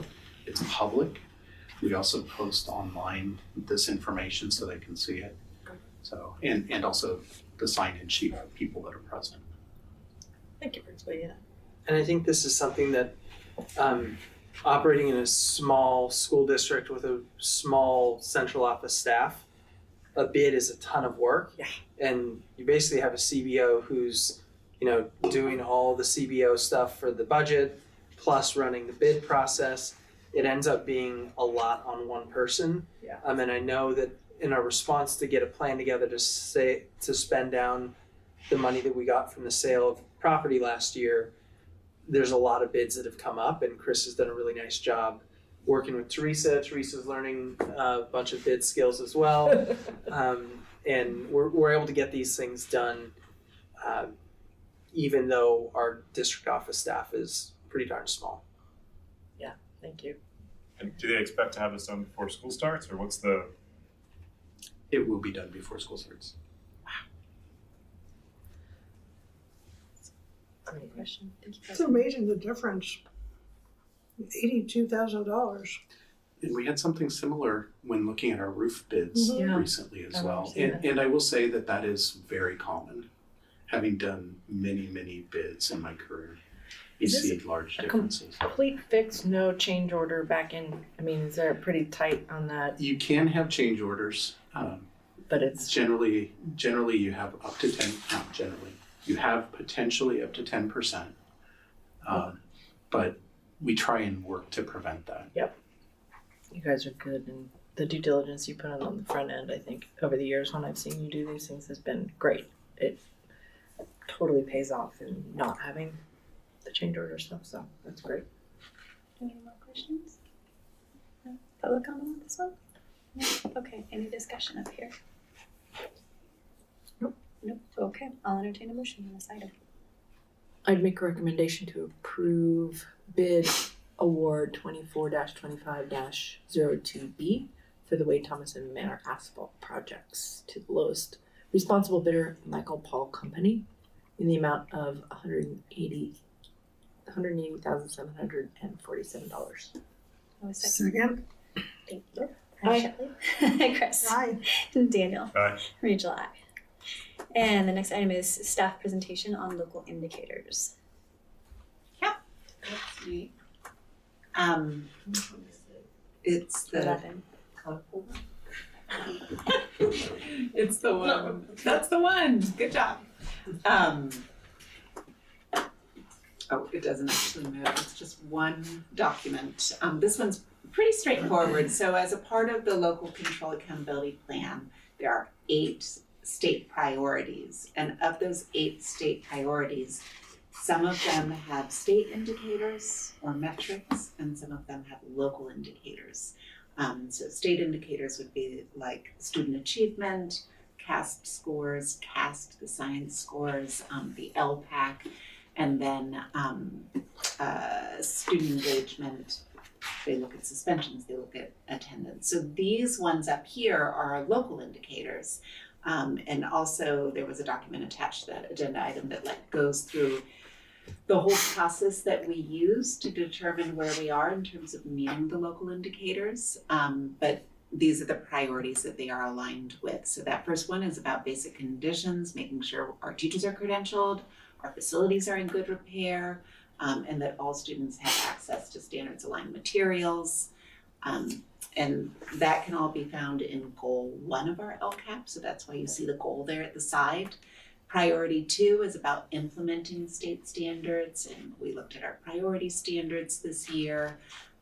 We've been looking at our designated ELD, English language development instruction, looking at intervention support. So that's all part of priority 2. Priority 3, parent and family engagement. That's where our surveys come into play. We have parent surveys that we take a look at, and then also parent participation levels on the various committees that we have, our Racial Equity Task Force, our district DLAC meetings for our English learner families. And then also we've had a lot of site events for our multilingual families, and so looking at the attendance at those. And that can be found in goal 3. And then school climate, that's where we have our student survey and also our staff survey. It's where we look at our absenteeism rates, school suspension rates, and then finally access to broad course of study. That's just making sure that all students are accessing all of the things, all of the parts of curriculum that they should be accessing. And the only place where that can become a little bit tricky is students for whom you're providing intervention. As soon as you're having a student leave a classroom to get support somewhere else, they're leaving something that's happening in the classroom. So it's being really thoughtful and about how that happens and how you maximize instruction and at the same time make sure that every student has an enriched program. But every year we bring the local indicators forward as a part of the LCAP adoption process as a separate item. And at that point, any questions you have about our local indicators? We met all of our local indicators. They've all been uploaded to the dashboard. I think that's it. Any questions for Joni? I just, because I'm not that bright, trying to, when I was reading this, priority goes from priority 3 to priority 6. I'm trying because to those middle priorities are state priorities that are on the dashboard already. Okay. So the missing ones are Priority 4 and priority 5. Mm-hmm. Okay, thank you. Good question. That's a good question. Apropos of earlier conversation about the work that's been done on the new school meal program, do we ever have an indicator, have we ever had an indicator about nutrition, or that all students have the food they need to be successful learners? That would be a great metric to include actually as a part of the that first one, basic conditions. Yeah, I was thinking school climate, but also basic conditions, just because clearly that's one of the reasons why we have a universal meals program is recognizing how important it is for the learning environment for students to be well fed. So that just came to mind.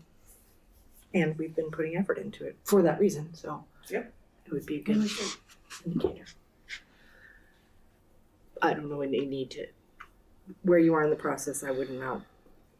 Just for consideration in the future. Yeah, no, I appreciate that. I think that would be a great thing to add, and it's certainly something that we consider, but we haven't formally put that as a part of our LCAP. Any more questions for Julian? You have any public comment? Nope. Okay. Any further discussion here from the board? I just want to say, being able to look at this and to say that everything's been met is a big accomplishment. And I know that ticking and tying these committees and parent-student engagement takes a lot of work, and sometimes not fun work.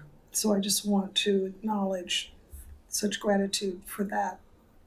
I really appreciate it, because that is something that it's a one-pager, but there's a lot here that's been done. So thank you very much.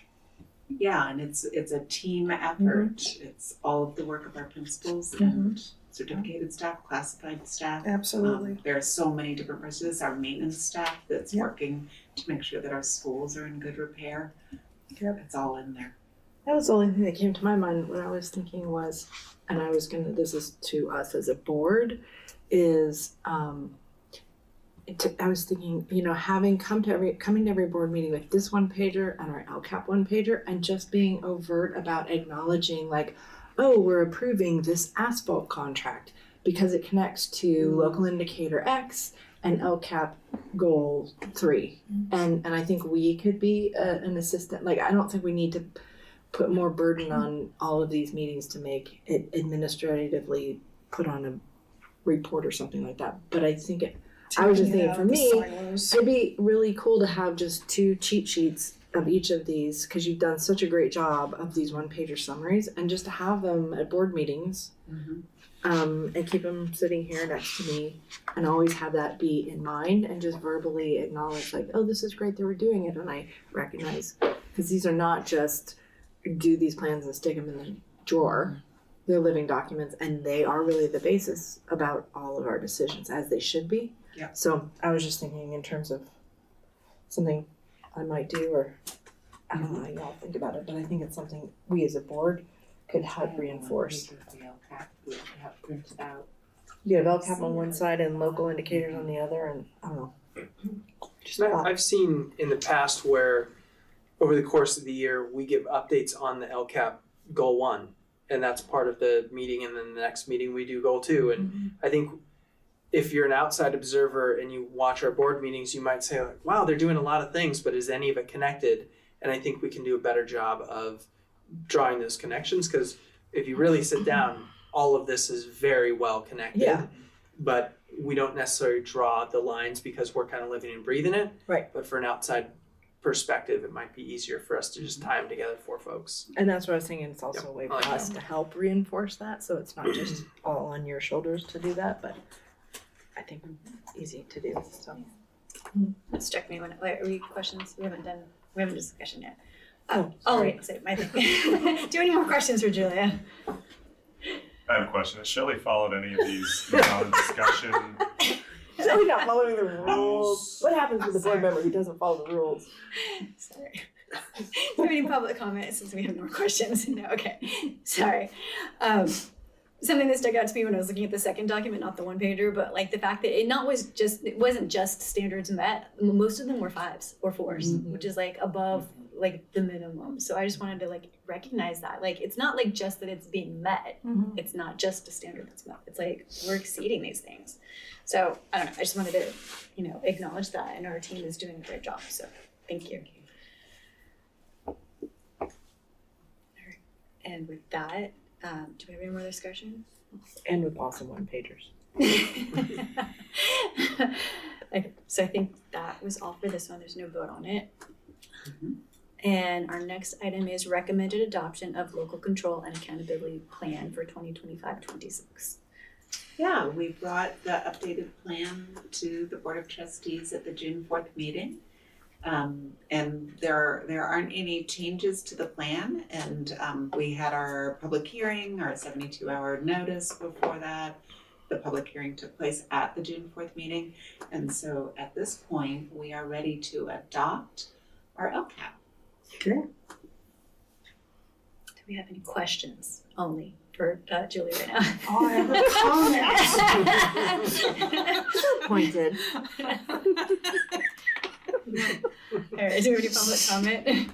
No. All right. Do we have a discussion up here? It's your turn, Shelley. Go. On this one, I have none. Yes, I do. If you were, I mean, I know there haven't been any changes, but if you were to make changes, would you normally just like redline? That's a it? question. I know. This is backwards.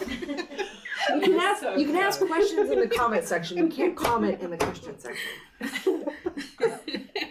It would be called out in the actual LCAP, and there's a couple of parts where like an example would be the dollars that we put towards SEL programs.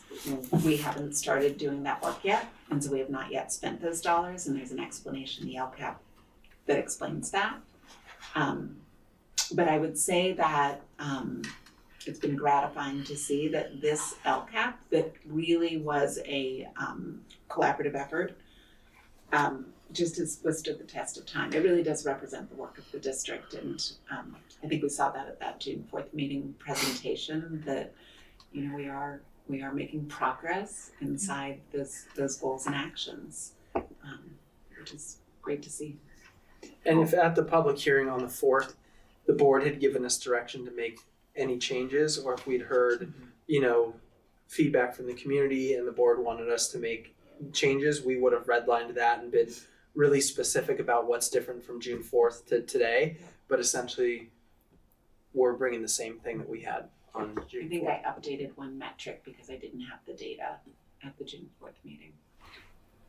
And I've said this many times before, I just really appreciate the work that Julia and the team has done in building this LCAP.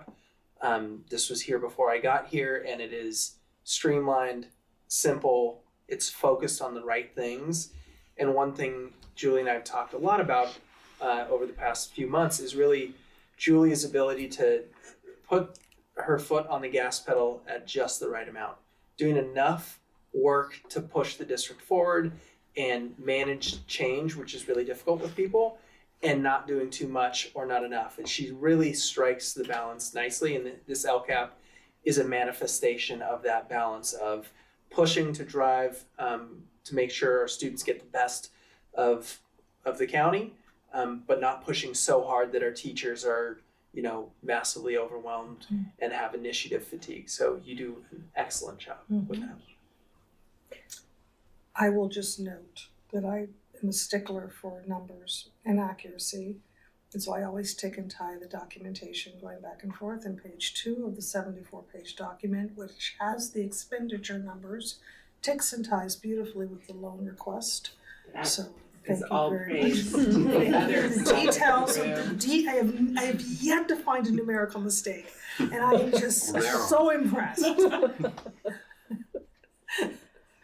Do you all have, again, back to kind of the countywide thing, in either of your, I know there's a superintendent's group that meets regularly. I don't know if there's an education, I think there's. Yeah. Do you guys have like a LCAP thing that you have conversations and share each other's LCAPs and talk about pros and the cons? county runs a whole LCAP kind of workshop and process every year, and sometimes we go really deep, especially if it's a year where we're building our LCAPs.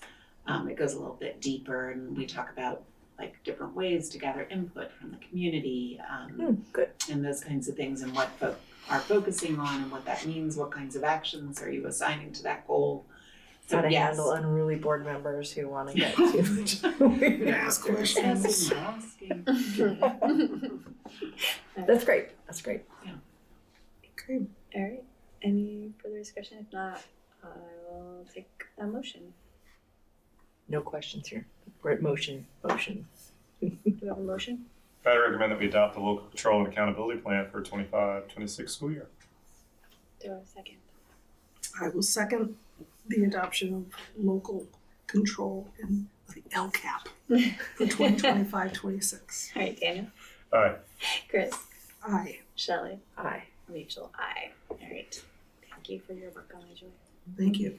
Our next item is recommended adoption of the 2025-26 district budget and multi-year projections 2026-27 and 2027-28. Thank you. And by adopting this item, you will be approving the budget that was presented to you on the last board meeting, June 4th. Similar to what we saw with the LCAP, it's the same process where we have a public hearing, one meeting, and approve it the following. We also take input from the board and community as well. And if we had received any that would have required any changes, we would have made that. Also, if there had been any major changes in the budget process, we would have made those. But I do want to point out, and I'm going to kind of jump the group a little bit in terms of the JLAC, because we had a JLAC document or email that came out. So I just want to talk about it because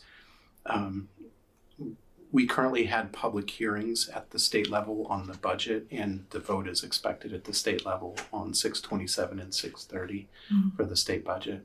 And I wanted to point out that within the Proposition 98 funding, what they have done is continued to move forward the TK add-on dollars exactly as we had in our budget at the same dollar amount. So even though we pushed it forward against what the BASC said was the common message, which was don't put it in, we did. It appears it's going to go through. The other thing that is actually relevant, which may require a 45-day budget revision, we did not include a one-time student support and discretionary block grant, which appears to be going through.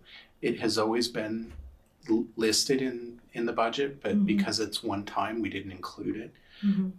It was 1.7 billion all along from the governor, and then including in the May revise. And then at the end of May, beginning of June, the legislature actually pulled it down to 500 million. So they basically carved it in, almost 2/3 of it out. What is important to note is that it appears that that's going to go back up to the 1.7 billion. So what does that mean to us? To kind of put it in context, we don't know the exact numbers yet, but we have the art, music, and instructional materials block grant, and that was double this. It was $3.5 billion, and that was a little over $1 million to us. So our ballpark figure right now is roughly $500,000 of one-time funds that we think we might get. So I want to point that out, that's a positive. And the other thing, which is kind of a negative, that they pointed out is that the rainy day fund appears to be fully expended in the 25-26 year. For background, the rainy day fund is basically the savings account that the state has built up for education slowly in case we have a fiscal crisis at the state level. And in the last 2 years, they've been tapping into it when we had the fires up here in Northern California and the state pushed off the filing deadline for your income taxes from April to October. It caused a problem at the state level for taxes. And rather than negatively impact state districts, what they did is they tapped into this rainy day fund. That appears to be fully washed away at the end of this coming year. And I want to point out Wait, meaning the rainy day fund is gone? it'll be zero. Okay. I want to point out that is a risk to Ross Valley because we also had the fires in January in Los Angeles. We don't know what is going to happen with the income taxes and property taxes at that point because everything will end up being, your income tax deadline will be pushed for LA into October as it is now. And so everything we're reading is be cautious. So I just want to point that out, that that's a large risk potentially there for us. When is the rainy day fund replenished? They replenish it slowly over a period of time as they have better years in Prop 98. Okay. The funds that you said on the positive side just now, that's a true positive, not like some sort of shell game where it's actually coming down on someplace else. Correct, it's new. Okay.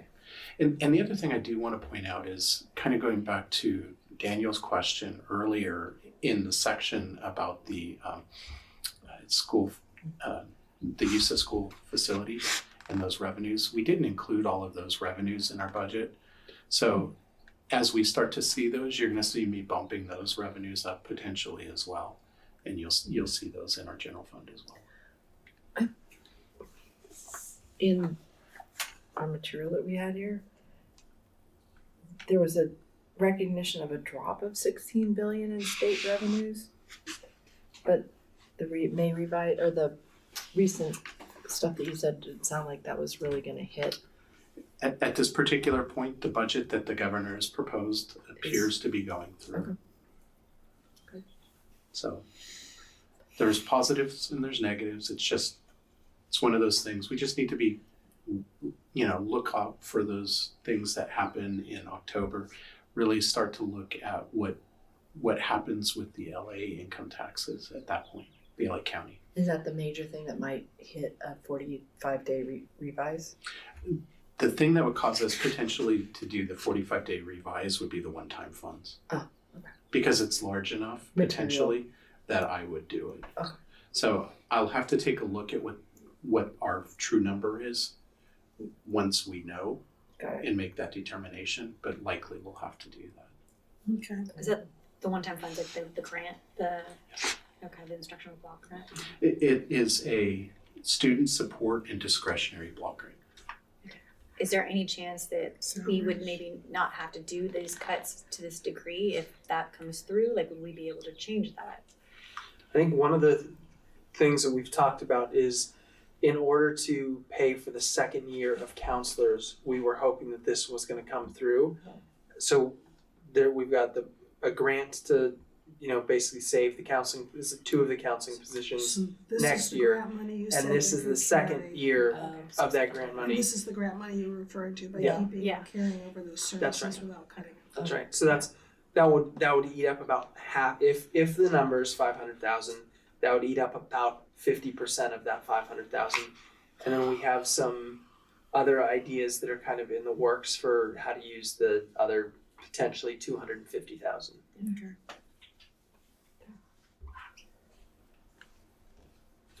So again, approval of this item is approving our adopted budget and rolling in our LCAP figures into our budget as well, incorporating that into what we do and submitting it to the county. And I just want to note that this budget assumes these cuts. And I know we've talked about that quite a bit at the June 4th meeting and earlier in the year, but this is kind of a 2-in-1 where we're talking about the budget, but we're also talking about the cuts woven into there. And I guess the one thing I'll say about the cuts, I've heard lots of feedback. I've spoken to teachers and counselors and parents and folks here at the district office about these cuts, and they're nothing that any of us want. We've talked about that before as well, and I think there's differing opinions in the community. However, I think that this level of cut feels like the appropriate level where we're cutting to be fiscally responsible, but we're not cutting so deep that we're, making harm to the district that we can't repair. Obviously, these things are going to have impact, and I think we have some plans to support some of this. Our PTAs are stepping up in real significant ways to support some of this work, and my hope is that the next time we go out for a partial tax that we can bring some of these things back relatively quickly. Do we have any other questions here? No? All right, we have public comment on this item? Okay. Do you mind identifying yourself so folks listening know who's talking? And then you have 3 minutes and we'll give you a 2.5-minute warning. Can you do that for us? Thank you. Thanks, PJ Pfeffer, Manor parent.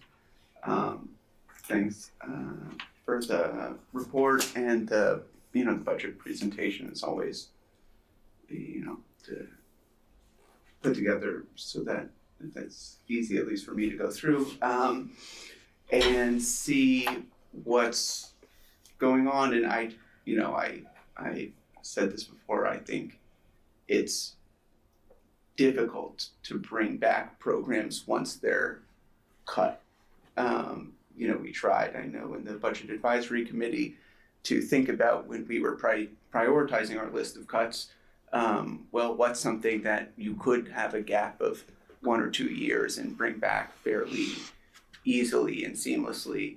I know we worked to try and focus on cuts that we could hopefully bring back once funding is where it needs to be. But another part of me is just skeptical that anything that's cut ever comes back into a budget. There's always some other way to spend money when it frees up. And I think I would ask the board to put a lot more weight on the scale of avoiding a cut to the current budget, keeping spending flat, not increasing spending on certain items.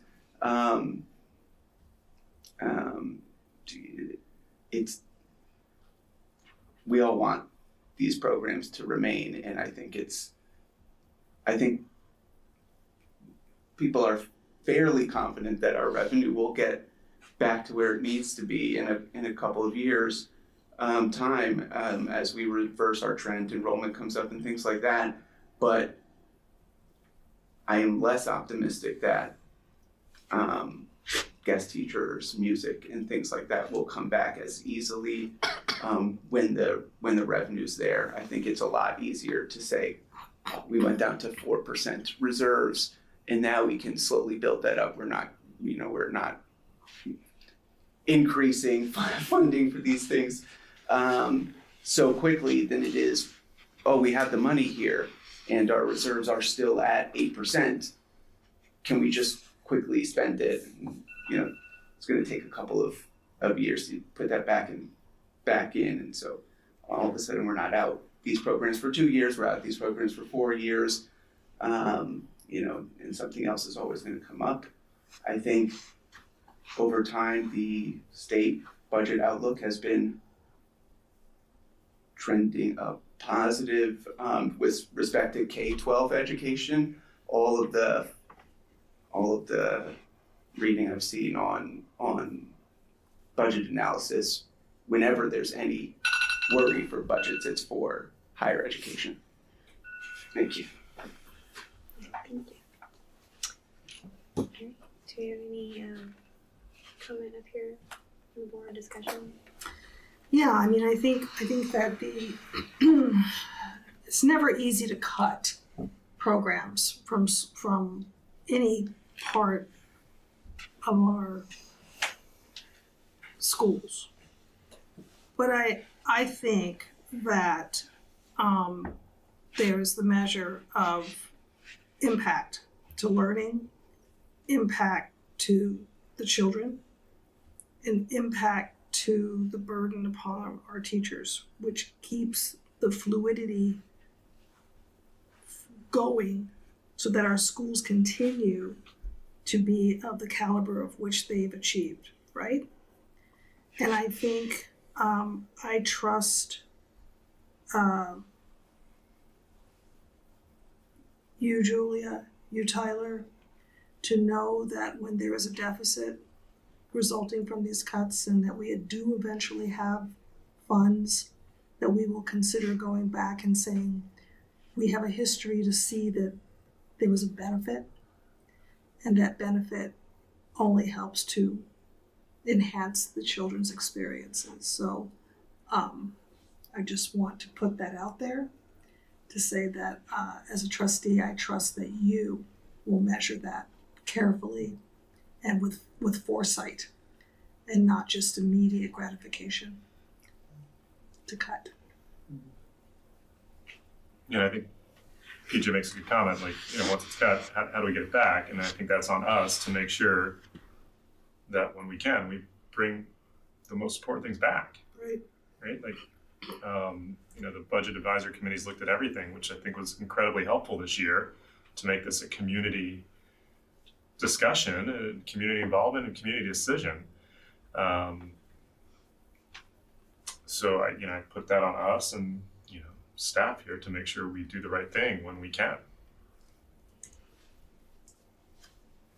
I think it's an interesting thought to think about if our budget prospectus does look better in 3 years or 5 years, which may be the case, especially if a parcel tax is passed and housing is built, and there's a lot of unknowns out there.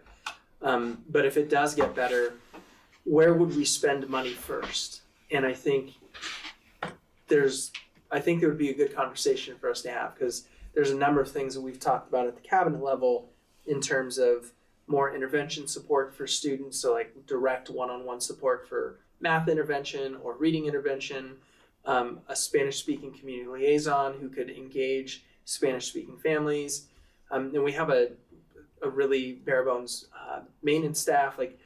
And we'll need to rebuild our, good comment from the public, we need to rebuild our reserves at some point. So kind of modulating, if we have more money, it would be lovely to have money to make some of these decisions. But I think we'd have to go through a process to start thinking about where do we want to reinvest? How fast do we want to rebuild the reserve? To what number do we want to get? And if we want to expand staff, where would we expand it? And I think we shouldn't underestimate that we brought in, parents and other volunteers to go through the budget advisory side to cut, and bringing individuals interested back to talk about how we want to reinstate or spend too. I think that it would be a great process to consider. That was painful and something that can be joyful and really thought about. It might be hard. I mean, when you're spending money, it's like people want everything, right? So it's something to consider, but. And I think it is going to be. I regret saying that now. It's a powerful. That group was a really thoughtful, powerful group of people, and it was staff. It was classified certificated folks. It was board members. It was parents, community members, and I think bringing that group back together to say, hey, we have $1 million more that we can do some things with. What would our top priority? What would your priorities be? And help that kind of drive maybe a discussion with the principals or at cabinet or here at the board level. But I do think that idea of deeper community engagement where we're getting feedback before we're making these decisions is helpful. Yeah, no, I agree with that. And I think the process came out with a really good result. I mean, it's really clear how thoughtful and creative and, thinking about like, what are the things that we can use some one-time funds to backfill for this bridge moment that we're in, hopefully bridge moment that we're in, so I feel like that the result of that process really shows in what we are having to cut, even though nobody wants to ever have to be in this position. But as far as it being done thoughtfully, creatively, with engagement, I think that has been very well done. I think going back, I'm going to say once the parcel tax passes, because if not, we're in a whole other universe of conversation. But even this parcel tax that we were going out for was really, if we remember, it's not like what we had in the current parcel tax we were still deficit spending. Even with the money that we had in the current parcel tax, we were deficit spending in order to just barely scrape increases for our teachers, let alone adding anything new, right? It was like holding still and like clawing. So then we increased what we were going out for with our parcel tax for our teacher to be able to continue to do increases so that we could just be competitive, not to add any new programs or any. So that's a whole other like next level conversation, because what we heard from the community is like, let's focus on paying our teachers. That's right. Not adding programs. So I think I'm just my way of saying it. It's complicated. Yeah. It's a complicated calculation and matrix and Rubik's Cube to put together. I am also very mindful that if we had not had the level of reserve that we have had, this conversation, this seat that we are in today would have been vastly different, because we would have been way underwater already. And having sat here with a lot of people saying, why do you have the level of reserve that you have? We are in the day. We are now sitting here because this is why we had that level of reserve. If your parcel tax doesn't pass, you need that kind of reserve to live off of during a bridge time. And that's why you have a level of reserve, is because things happen that are unanticipated and you need to be able to weather those storms. We're looking at a $700,000 cut. We could be looking at a way bigger cut if we had just had that 3% reserve, and that's all we had had for years and years. So I think that needs to be in the mix going forward. So it's just, I think the conversation is, programs tends to be what people think about, or services, counselors, librarians, things like that. But there's also the other fiscal concerns and raises to teachers and reserves and things like that that are part of our duty and fiscal responsibility. So I think that's really helpful. And so having that in the conversation mix on the other end of it would be really good. And I have a thought about a future conversation around our reserve, but I will hold that till later when we talk about future topics. So it's interesting because I went to all the budget advisory committee meetings. And it was really interesting. In the last meeting, there was a huge focus on, in the table groups that I was in, it was like, what can we cut that we can very easily bring back? And one of the discussions with the principals, I was sitting with the White Hill principals, and they were like, it would be impossible to bring back sixth or seventh period for students at that school. It'd be so hard to unravel. You have to rearrange the whole structure. The master schedule would be a nightmare for them. And they're like, it would, and hiring for teachers to cover all that. So they said that would be really hard. If we cut that, they're like, there's no way we'd be able to bring that back. And so we were really mindful at our table group, like, how do we cut things that are easy to reinstate if we have funding again? And so I think that as much as I dislike seeing this amount of money, I also know that, like, we are not making anywhere near the size of cuts that they have been in other Marin County school districts. Like, I've seen multi-million-dollar ones at other districts in the recent last 5 months. So I'm glad that we're not facing that number, but I'm also aware that, like, we are getting our reserves to a much smaller number than I'm comfortable with. I'm also aware that I'm probably gonna get a letter from the County of Marin as soon as we pass this budget saying, hey, you need to be working on right sizing your budget, because I get that. That is next year's letter. Every year, like, you need to start addressing this deficit spending. So every time we submit a budget, I get a letter saying that to me. So I know that's coming, even though we are working on it, so hopefully it'll be a little different on this time, but nobody likes budget cuts. I don't like them. I don't want them. I would very much hope that we can start reinstating some of these things if we do happen to get more revenue coming in the door. But with that, do we have any more discussion on this one? Does anybody want to make a motion on it?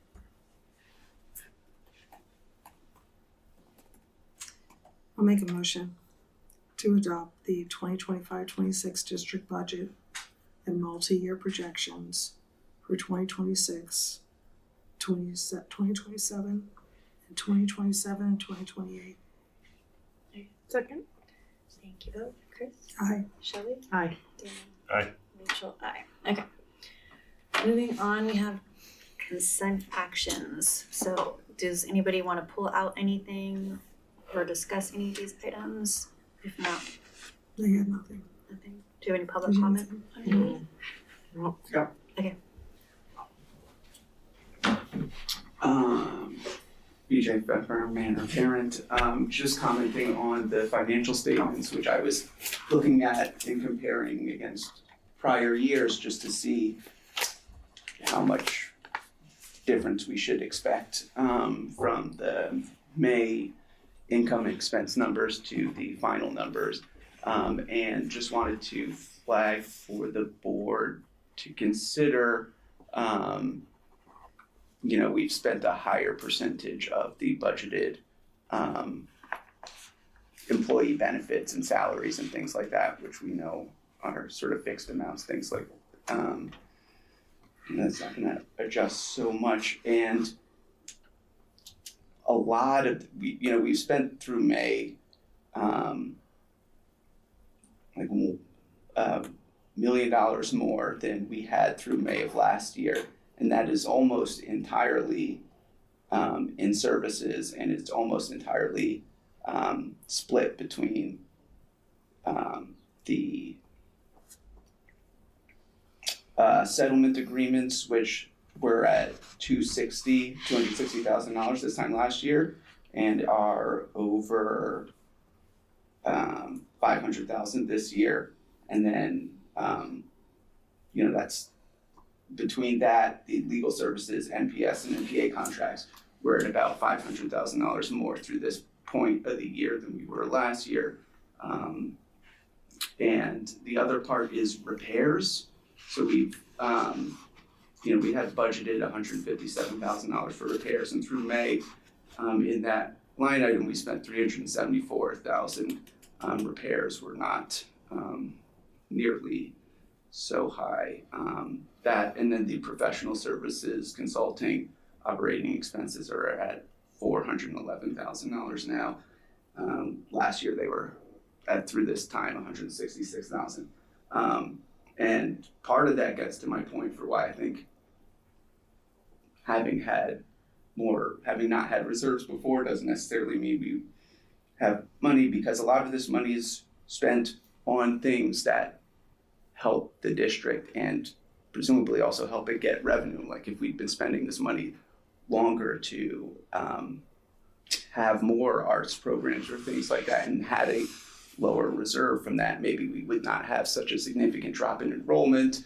It's not such a flat issue of having reserves, because ultimately any reserve, even if it's the 3%, which the new and approved Nevada budget, I think, gets down to 3% reserves in its multi-year projections. All what it's doing is taking money from the people in this programs that would be benefiting from it now and using it to hedge against the district's uncertainty and just holding it aside and making no productive use. Thanks.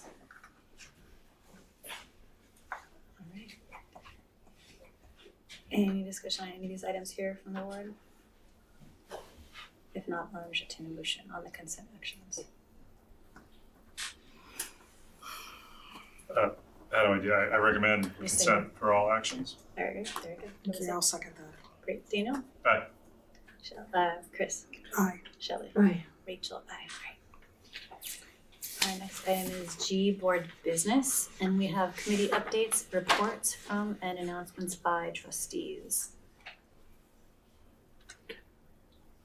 Want to keep it up, Daniel? School's out.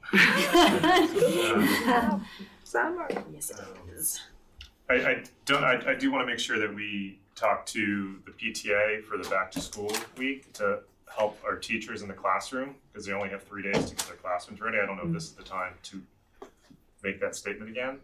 How do we get parent volunteers, if teachers want them, in classrooms to fill binders, take out staples from old bulletin boards to hang new things up in classrooms? I don't know. Anyway, I just want to make sure we put that ask out there to parents who are available to the classrooms on those 3 days if teachers are doing that.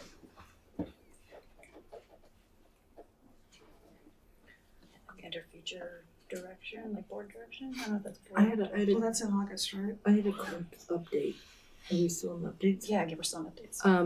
So I did notice, back to the list of lists, or list of reports, report of reports, that's what it was called, the report of reports, which the legislature had required CDE to do. They wanted a report of all of the reports the districts are required to, LEAs are required to submit to the state.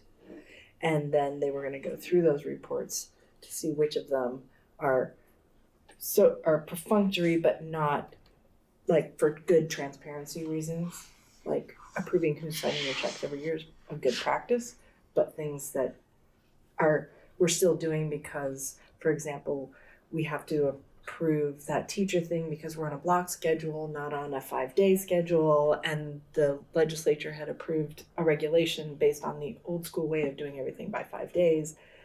So teachers were required to see kids every single, once every day for 5 days in a row, whatever, which is no longer valid. They had a meeting in May. I don't know if you ever received, Chris, I was going to ask you whether you, because I do know that the CBO professional organization is on their advisory council or something like that. Do you ever get any updates from them on any of this? No, but I know the CASBO president personally, so I can reach out to her. Okay. So CASBO was involved in that. So they did have an advisory group that included a certain number of school districts, CASBO, some other administrators group or something like that. So they're still just in the process of putting the lists together from all of those. It hasn't come up again in the JLAC meeting in terms of how much of our administration, but again, I'm still collecting those and we'll see what we can slim down. That was it.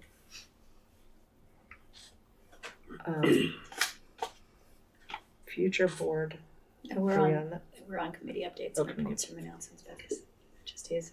Chris, do you have any announcements? Committee, I have not been to any committees meetings to update the board about.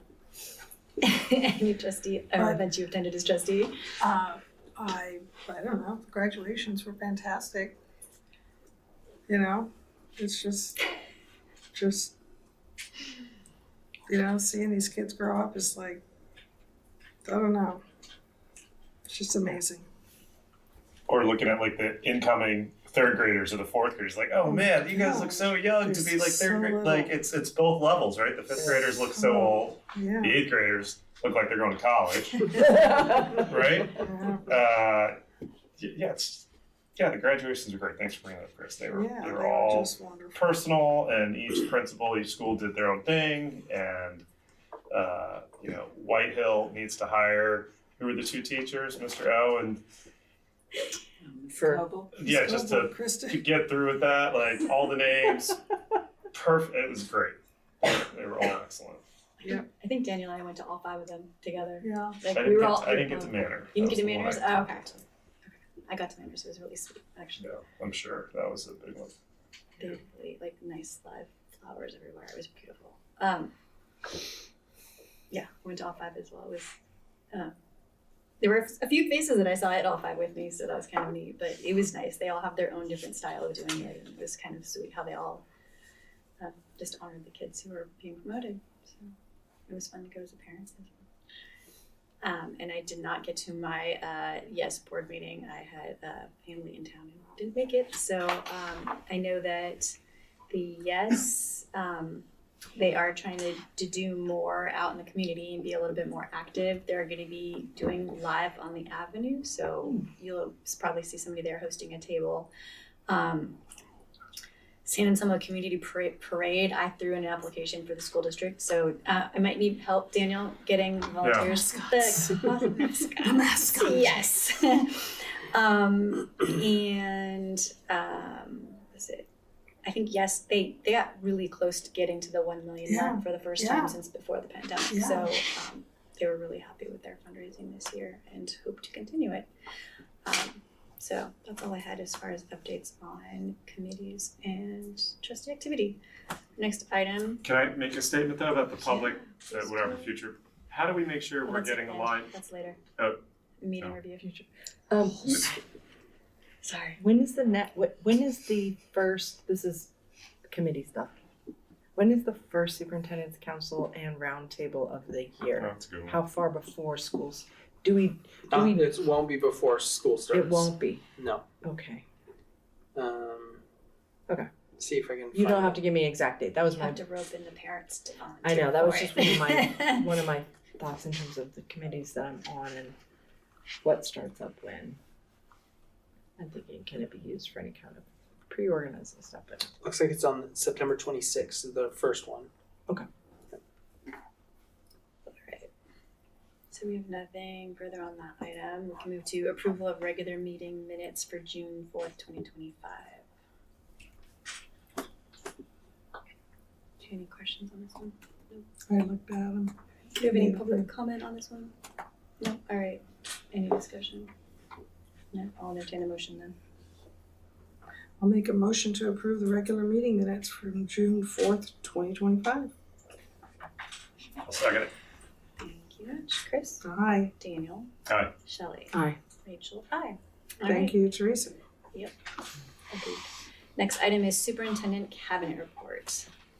So I'll start. Last week I met with Lori O'Connor, who is our new director of student services. I spent almost the full day with her, which was really nice. We met one-on-one in my office, and I kind of went through kind of my perspective on the department and what I've heard from families, and kind of gave her a lay of the land, which was really nice. And then we went out to lunch with Amanda Wagner. We actually ran into Daniel. He was having lunch with someone meeting there that day as well. It was really nice, and the reason I wanted Amanda to be there is because Amanda actually has a really specific vision for what SDC looks like on her campus, and I wanted the two of them to kind of connect and start brainstorming some ideas for how we can best support Brookside, it was a good day. Then we went over to Brookside and toured some of the classrooms, which was nice. Chris and Meredith and Lindsay and I sat down to talk about special ed costs as well. So we have like a deeper in the weeds analysis of where we're spending our money with special ed. We will share more about that in the future, but it will be part of our special ed advisory committee, and it'll be a spreadsheet that we share with Lori when she starts to onboard officially. There's an interesting conversation. Went to all 5 promotions, thought they were fantastic. It's just good to see families and kids and all the pride and excitement, and it's just a good reminder of all the work that we do. That's what it's for. It's all for that. We met with cost as well. Rachel and I sat down with the Coalition of Sensible Taxpayers between last meeting and this meeting. We had a good conversation. They're developing a new set of sensible tax criteria. I think they learned some things through this process. So I'm eager to see what they have to say. We'll continue to meet with them. We want to build as much consensus as possible moving forward. I also had coffee with Linda Frey and Daniel to talk a little bit about technology in the classroom, but really particularly cell phone use and how parents can kind of band together and support each other on cell phone use. I went to the Manor Wednesday Welcome a couple weeks ago, and that was like really heartwarming. They had a retiring teacher and a member of the team that was impacted by these cuts, and it was a really nice tribute to both of those people and tribute to Peg for, what she's gone through this year. So I've just been really impressed by the Manor community. All of our school communities are really strong. And every time I step on that Manor school community, I can tell people are like there to support each other. It's really special. And I think it's one of the hallmarks of our schools is the school community. Because we have smaller schools, the parents know each other, they wrap their arms around each other, and it's really nice. And then last week we had our admin retreat. We reviewed LCAP goals, kind of thought about next steps for next year. We did some reflection on our leadership. So not just the things we're trying to implement, but like who are you as a leader? Where are your strengths and weaknesses, and how does that show up for your team? We discussed some details on iReady, our interim assessment program. We discussed negotiations and some of the things that the union has on the table for us to consider. And then we actually did a survey up for the principals about feedback on the principal meeting. Julie did a really nice job at the end of last year's transitioning between Marcy and myself to get feedback from the principals. And we made a lot of adjustments to the way we meet. And we wanted to just double check with the team, like, how are we doing? And the results were overall very, very good. They like the what's happening. And Julie is a huge part of, we kind of co-team on that meeting, but Julia does take a big lead on that. So I think our principals are pretty happy with how things are going in that meeting, and we'll have some things to consider for next year. So that's my last week and a half, 2 weeks. It's been busy. Yeah. I have just a few items. One, just having so much fun and maybe feeling slightly overwhelmed with our new TK classrooms. We've ordered so much, and today Chris and I were unpacking boxes over in the Wade Thomas auditorium, and it's, doll houses and multicultural dolls and kitchens and all kinds of fun things. And it makes you feel really excited. And we're working on zhuzhing up the room, and Chris is going to get us a new carpet in there, which is fantastic because TKers live on the floor, right? And can't really scooch around on tiles. So that's been fun. In Manor School, actually, the 2 classrooms that were always K classrooms are now both going to be TK classrooms because they're the rooms that have a bathroom in them. So we have 2 new kindergarten teachers that are moving into empty classrooms. So that's another whole set of fun purchasing, and so having fun with that. Huge shout out to, we have an elementary report card committee that met, I guess, the beginning of last week. Last Monday for the day, and what they did, so that over the course of this year, we worked really hard to identify priority standards in mathematics and ELA. And then we got a lot of feedback from each grade level team about report cards and, what was working, what was not working, a general sense that they take so much time and there are so many standards on them, and can we simplify while at the same time maintaining the richness and detail that really provides specific feedback to kids and families. So it was a great meeting. We came up with, I think, 10 or 11 kind of comments or areas, criteria for habits of character. That one section that I think are just more in alignment with who we are and how we teach in our classrooms. And I'm really proud of those. We used the CASEL standards, which are the SEL standards, and then we also use some of the SEL work that's embedded in the new ELA program. So it's going to be very aligned in that way. And then we also took a look at our math standards and made sure that every standard that's on the report card is a standard that we have identified as really being a big priority, and kind of simplified some of the language and collapsed some. And so it's just really good work. So the report cards, we'll look at drafts, we'll have them ready, we'll roll them out this year, and then over the course of the year, as we are launching this new ELA program, we'll start gathering input for what we want to change with the ELA standards, and I would imagine that after next summer, we'll have really the report cards that we want. So exciting work. Awesome. And also, like, huge kudos to Sean, who's helping with finding ways just to make the whole process a little bit less labor intensive. Teachers have been downloading a PDF, saving it, and attaching it to an email for every family in their classroom.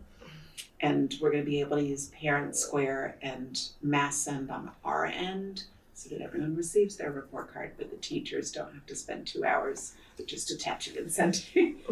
I'm so curious about this too. I mean, have there been discussions on, I don't know how, but allowing teachers to utilize AI with their efficiency too, to sort of cut back on the administrative burden? Yeah, that actually was we had a huge conversation around comments and put together another tool that Sean helped with and that I'm really proud of, that has fields for teachers to complete, where they put in the students' name, grade level, pronouns, and then there's spaces for them to write details about And then strengths, AI can details put it for together, yeah. AI puts it together, and we have that conversation of how you use AI effectively, and that you put something together and then you make sure that it really is reflecting what you wanted to say.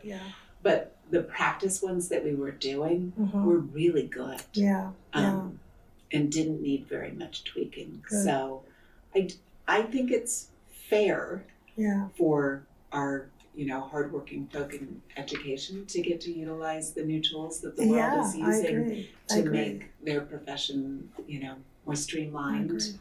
And we just have to be thoughtful about how we use it.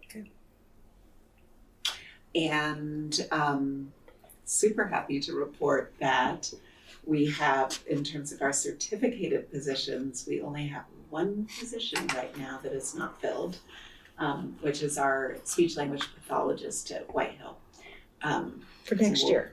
For next year, but all other positions, including ones that only opened up a couple of weeks ago, have been filled with some really exciting and dynamic educators coming our way. So part of the reason the SLP job isn't filled is we have I'm making an assumption here, but it's posted as a 0.8 FTE, so 4 days a week. So someone who's looking for full-time employment is going to pass that by right away. So we need to have a conversation about that.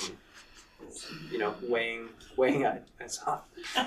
We need to weigh the balances of paying another 0.02 to get a full-time position, or risking not having the person. But that's for another discussion. Well, and I think it is important to name that when we can't fill a position in special education, we're using an agency, and when we work through an agency, it's far more expensive. And so that's something, anything we can do to have our own employees, there's so many benefits to that. Although we do have some fantastic folk that come to us from the agencies, and we're very grateful to have them. I had a quick question. On the continually improving on the report cards. Is there a way of tracking from the parents' perspective? Because then the parents come in and they have teacher meetings about kind of how my kid doing in the classroom, and it's based on the report card.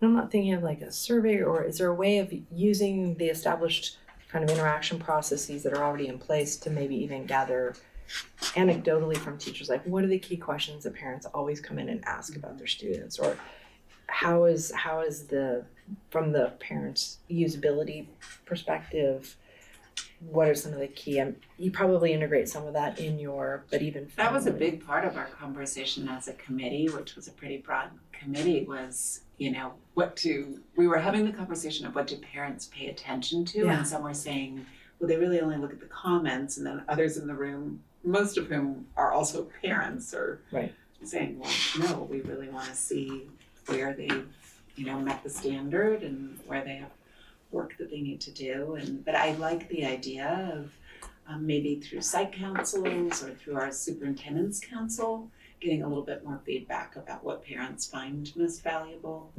And that's like one side of report cards, right? Because the other side is it's a school record of how our kids are doing, and that's an important piece to them as well. Right. In the business services area, I know that most people have wound down for the year. We're actually starting to build up. We're the opposite. This is our busy time of the year. So we are starting our closing in the business services. We've processed our final payments for the year, both in terms of accounts payable and payroll. And we're just working on starting our year-end closing. In terms of maintenance and operations and custodial services, custodial is doing all of the deep cleaning right now at 2 of our schools, and we should have 2 of the schools deep cleaning completed by the end of this week, and then they'll swap out to 2 additional schools and start those next week. And we've also started all of our projects that we've got going. So for example, we have a new fence up in the front of Manor to help keep the little kiddos from running out towards the office area. So near the library, for perspective, you'll see that. We have put in a new play structure in the kindergarten TK area that is TK eligible at Manor. We do have a minor issue with that. There was one part that came in that was wrong, so we're waiting for that to come back in to finalize that. But if you go, you'll see it's mostly done. And then we'll start all of the asphalt work in earnest coming up, and it's just a busy time of the year.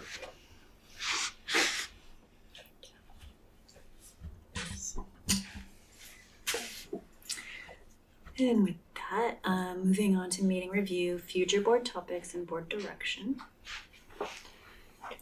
Are we going to be looking at the CAS scores and doing a comparative? That's great. Yeah, they're still embargoed in terms of public release. So we're, parents are able to see their own kids, but we can't do the summary yet. And we don't have full access to being able to, look at student groups. Great. But yes. That's good. Looking forward to that. Yeah. Okay.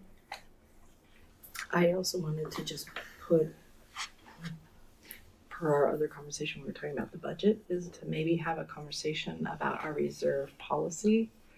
Now that we are moving into an era of the next of a bridge era where we are clearly not sticking with what our board policy was, I think it would be a good time to have that conversation before we actually then are making decisions about those trade-offs of what are we going to do about it. I know that there are some districts that had talked about setting a board policy based on X number of months of Y expenses, mainly like teacher salaries. And that actually, when I was talking with a couple of other board members, resonated with me because it ties what you have to the reason that you have it in a way, and it makes it just really clear to the community and everyone, like, this is what this much money, because it's in such large quantities that I think it gets very abstracted. But if it's like X months of, and I know we've had that conversation when we talk about reserves, but when you actually have a board policy that sets it at that, now I get that then you get this weird fluctuating thing maybe, or you can have a range, or I don't know, something. But anyhow, I like that idea of setting a policy based on your goal and purpose rather than just An arbitrary. an arbitrary percentage kind of thing. Yeah. So I'm just throwing that out. So I think it'd be good to have a have that conversation before we're in a decision making moment, so we can have it with some breathing room to have a conversation about it. So. Thank you. Any other further topics or direction I wanted to? I wanted to make sure we do like a fall marketing plan for all the parades and the back to school things, because again, we're still in a competition for students. So what are we doing and who's getting involved and how are we getting people out there in advance and how do we tell the parents and the community? Again, I don't want to pull like mascots together last minute like we did because I don't know what's going on, but how do we get a comprehensive involvement plan for the like what we need to promote Ross Valley at every farmer's market, right? Or whatever. Like there's other schools out there competing for our students and I want to make sure we are visible in the community. We do. Well, I could apply for us to be at Live on the Avenue. People would like to staff it with me. I'll wear a costume. Right. But I'll check Not a out costume. Like if you do Live on the Avenue, it's like at a table and you get to talk the news yourself. So no costume required. But I'm just saying, like I'm happy to work on something. I think the mascots at Live on the Avenue would be a great. I mean, there's so many little kids all over the place. I don't know. Are the mascots around and available during the summer, or is this place closed and it's hard to get them out of their storage area? They're at the schools. At the school.